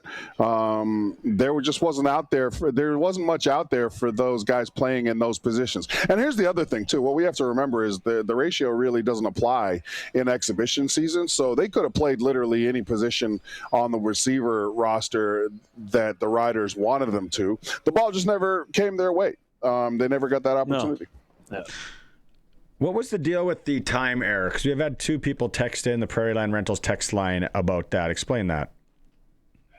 My educated guess, and I'm still waiting for a complete explanation. So what happened was, after the Stampeders scored, they have to kick the football off. there was 20 seconds put up on the play clock, and that expired. So the back judge on the play blows the whistle, throws the flag, and everything kind of stopped, except the referee instructed the Calgary kicker to go ahead and kick the ball. So the back official went, picked up the flag, put it back in his pocket, and that's where the confusion ensued, because why wasn't there a time count penalty? And I believe the educated guess, and again, this is me trying to scour the rule book and get a full explanation, but my belief is that it shouldn't have been 20 seconds on that play clock. It should have been 35. Therefore, there was no time count violation to be assessed. However, the Saskatchewan Roughriders argued at that point that, whoa, you blew the play dead and we stopped. We didn't do anything. We were looking around. And so that's why they went ahead and they just did a re-kick on the whole thing, because there was a timing error on the play. It wasn't so much a timing penalty. Preseason for everybody, right, boys? Yeah. What are you curious about now this week, Luke? They're back on the field tomorrow. What are you looking at? Yeah, the game's on Saturday. The things that I'm looking for is pace, right? What is your tempo like? Is there a sense of urgency in practice? Are guys trying to get better?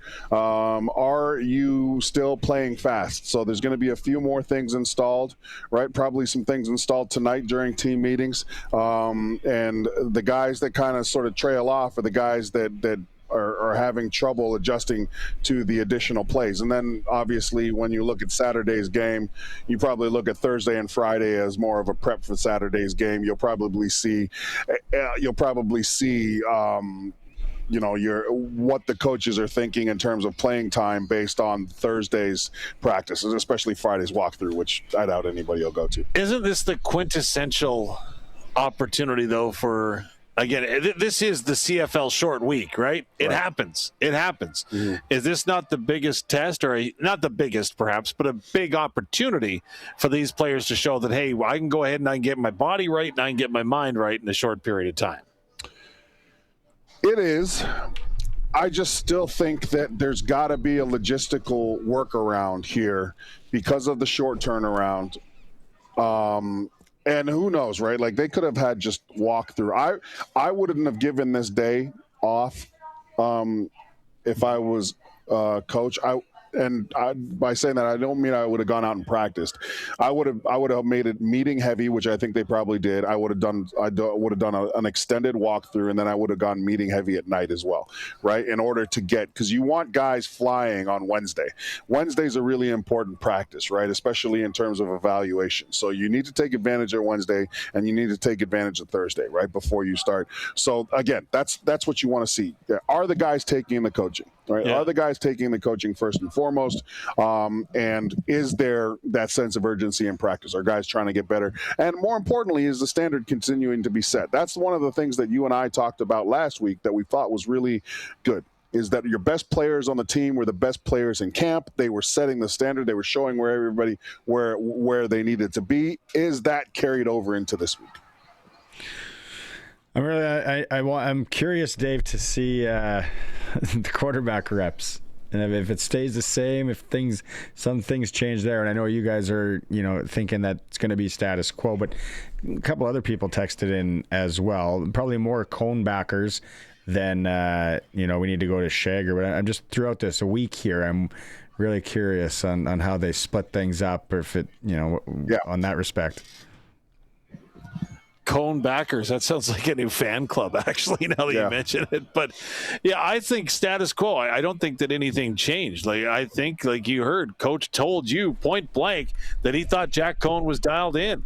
So obviously they have a lot of respect and they like what they saw from Jack Cone. And the interception he threw, I remember it. There was a blitz. He had to throw it early. He had to throw it awkwardly, and he just tried to get it out. And then it got tipped up in the air and it was intercepted, right? But the blitz wasn't picked up. No. And I'm not making excuses for him. I'm just saying it. That's what happened. No, exactly, right. And Braden Shager did get the touchdown drive. And again, you have to give him credit where credit is due. But again, you also have to look at the full body of work. Jack Cone has been invested 3 years in this system, right? Would they have been, because it didn't sound like Tommy Stevens went in very long. I don't know if they tried to shoehorn him in at some point. It seemed awkward. Well, I don't think Tommy Stevens is shoehorned at all. I just think that that's his role. Your role is to be our absolutely unstoppable short yardage option. You're Tim Tebow who can throw, period, right? Well, and if you do throw, we need you to throw in front of the target and get guys running into the football rather than throwing behind them. But your role is going to be short yardage, and then we're going to build from there. He was 2 of 5, right? But I would suggest that every play that he ran was a run-pass option. And I think that takes a lot of timing to execute properly. And when you've got a bunch of guys that don't have a lot of time together, that's not going to work real well. And I think that was also maybe a little bit of a detriment to Tommy, and the fact that, again, guys just weren't arriving at the right time. Yeah, but again, the other thing about Tommy was he showed on the short yardage why he's an invaluable piece of the puzzle. Yeah, because he's a Brinks truck. And then just drive it on through. Dave, are there still tickets available? Standing room? Did I hear that correctly? Yes, standing room tickets are available, and again, it's one of those things where I believe it's $25. Don't quote me, but I'm pretty sure it's $25 all in, and that's where you can actually walk down. That's what I was about to say to you. Okay, so look, I think all seats are great seats at the U of S. You're nuts if you don't want to take advantage of that standing room, because that's where the beer gardens is too, correct? Yes. See, that's kind of where I'm going to be trying to go. So, when you see me trying to drag our microphone wire all the way downstairs, because I'm going to be wanting to do the game from the beer gardens, and that's in the standing room. I think it's going to be a great environment. I'm really excited about it. U of S has been a great host for the Saskatchewan Roughriders throughout training camps, and since they've been doing it here. But you want to be around the beer gardens. You want to be in the standing room. Something you said triggered me. I don't remember for sure, but I don't think anyone would be opposed to the togas coming out. Just saying. For people that know homecoming at the U of S, the toga race is a highlight. Really? Yeah. Luke, get a toga on. Let's go. Be a team guy. One of the things about the greatest university in the history of the world, Michigan State University, the football fraternity, its own fraternity, we weren't running around in togas, that was the frat guys, so if the frat guys want to get out there in their togas, more power to them. Yeah. I just feel like you need to be a certain body type if you're out there in a toga. Period. You got to have some sort of definition. You got to You can't be out there. Got to be at least 5'10". Yeah, you got to be at least 4 inches taller than Barney, for sure. You got to be at least 4 inches taller than Barney. For the rest of the week, just to help you out on this beer drinking, because I don't mind that. You get to get into the mixer with everybody, have a few. We should have win a chance to be the color commentator for the fourth quarter with Dave Thomas, and then Luke gets to roam free for the fourth quarter. We can have the contest on the SportsCage. Take the microphone here, boys. I'll be downstairs in the beer gardens. I'll do like a roving reporter. Do you remember? You know what was great about? Do you remember Tony Saragusa when he retired? Yes. Do you remember what Tony Saragusa was doing on the sidelines? That guy had the best job in the world. Yeah. That guy just got to sort of tap in and be like, because he was clearly inebriated. He'd be like, "Oh yeah, the coaches were talking about something. It was good." But really what he got to do was he got to go and he got to hang out and enjoy the festivities. Yeah. Oh, yeah. Just a quick note. First of all, I don't know why we would torture someone to have to be with me for the fourth quarter, but that's a different story. But I think it'd be fun. And you know what? There's a lot of people. There's a ton of people out there that are like, yeah, anybody's better than Luke. Oh. So 10 years in, no way. But here's what I'm going to say, that for folks that are coming to the game, you should note that if you're unfamiliar with Saskatoon, don't take the University Bridge. It is closed. It may show up on your Google map that it's open. Don't take the University Barney, Bridge. Do we have time? Did you tell Barney what happened yesterday? I did not, but I'm just going to finish my point. Tomorrow, tell me. Okay. You can't wait. Get there early. There is going to be a tailgate section open at 2 o'clock. It's the rally alley right beside the field. So come early. Just don't take the University Bridge. Don't be afraid to if park. There's no time, if there's no time, just the rule of bus convoys is never leave the convoy. Let's carry this on tomorrow. Okay, that's the rule. Colson, if you're a bus we got to pick it driver up. and you're in a convoy, you stay with the damn convoy. You don't play hero and cut your own route. Okay. All right. Okay. That's the rule. Professional bus drivers. Let's pick that up. You're still upset we went by the cemetery. Come on. Still pissed. Let's go. Pick that up tomorrow. Dave Thomas, voice of the Saskatchewan Roughriders, and Michigan State Spartan, Luke Mullinder. Michigan State Spartans, 725 wins, 502 losses, 44 ties, computes to a .588 winning percentage all time. Actually, interesting stuff. Their bowl record's 14-16. The boys will be back tomorrow. Good, clean fun there, and we got to find out more about this bus convoy. It's a Sports Cage. That was the training camp report live from the Red Zone Sports Bar. We'll be right back. Riders brought in another American receiver today, former Houston Texan Johnny Johnson III, played for Oregon, University of Oregon. Played 2 games with the Texans over his career. They also released American defensive back Garnet Hollis Jr. Baseball, bottom of the third, Blue Jays, Yankees, scoreless. NBA tonight, they get it going. New York, the host. Cleveland, game 1 of the Eastern Conference Final. Got through that. Sports tickers for Regina Steelcraft Doors, made in Western Canada, for Western Canada locations, Regina, Prince Albert, and Saskatoon. That's pretty much it for the show today. More training camp tomorrow. Eric Francis is back. We'll talk Memorial Cup, and Schultzy. Scott Schultz is in. Thanks for tuning in. Colson, good job. We'll talk to you tomorrow.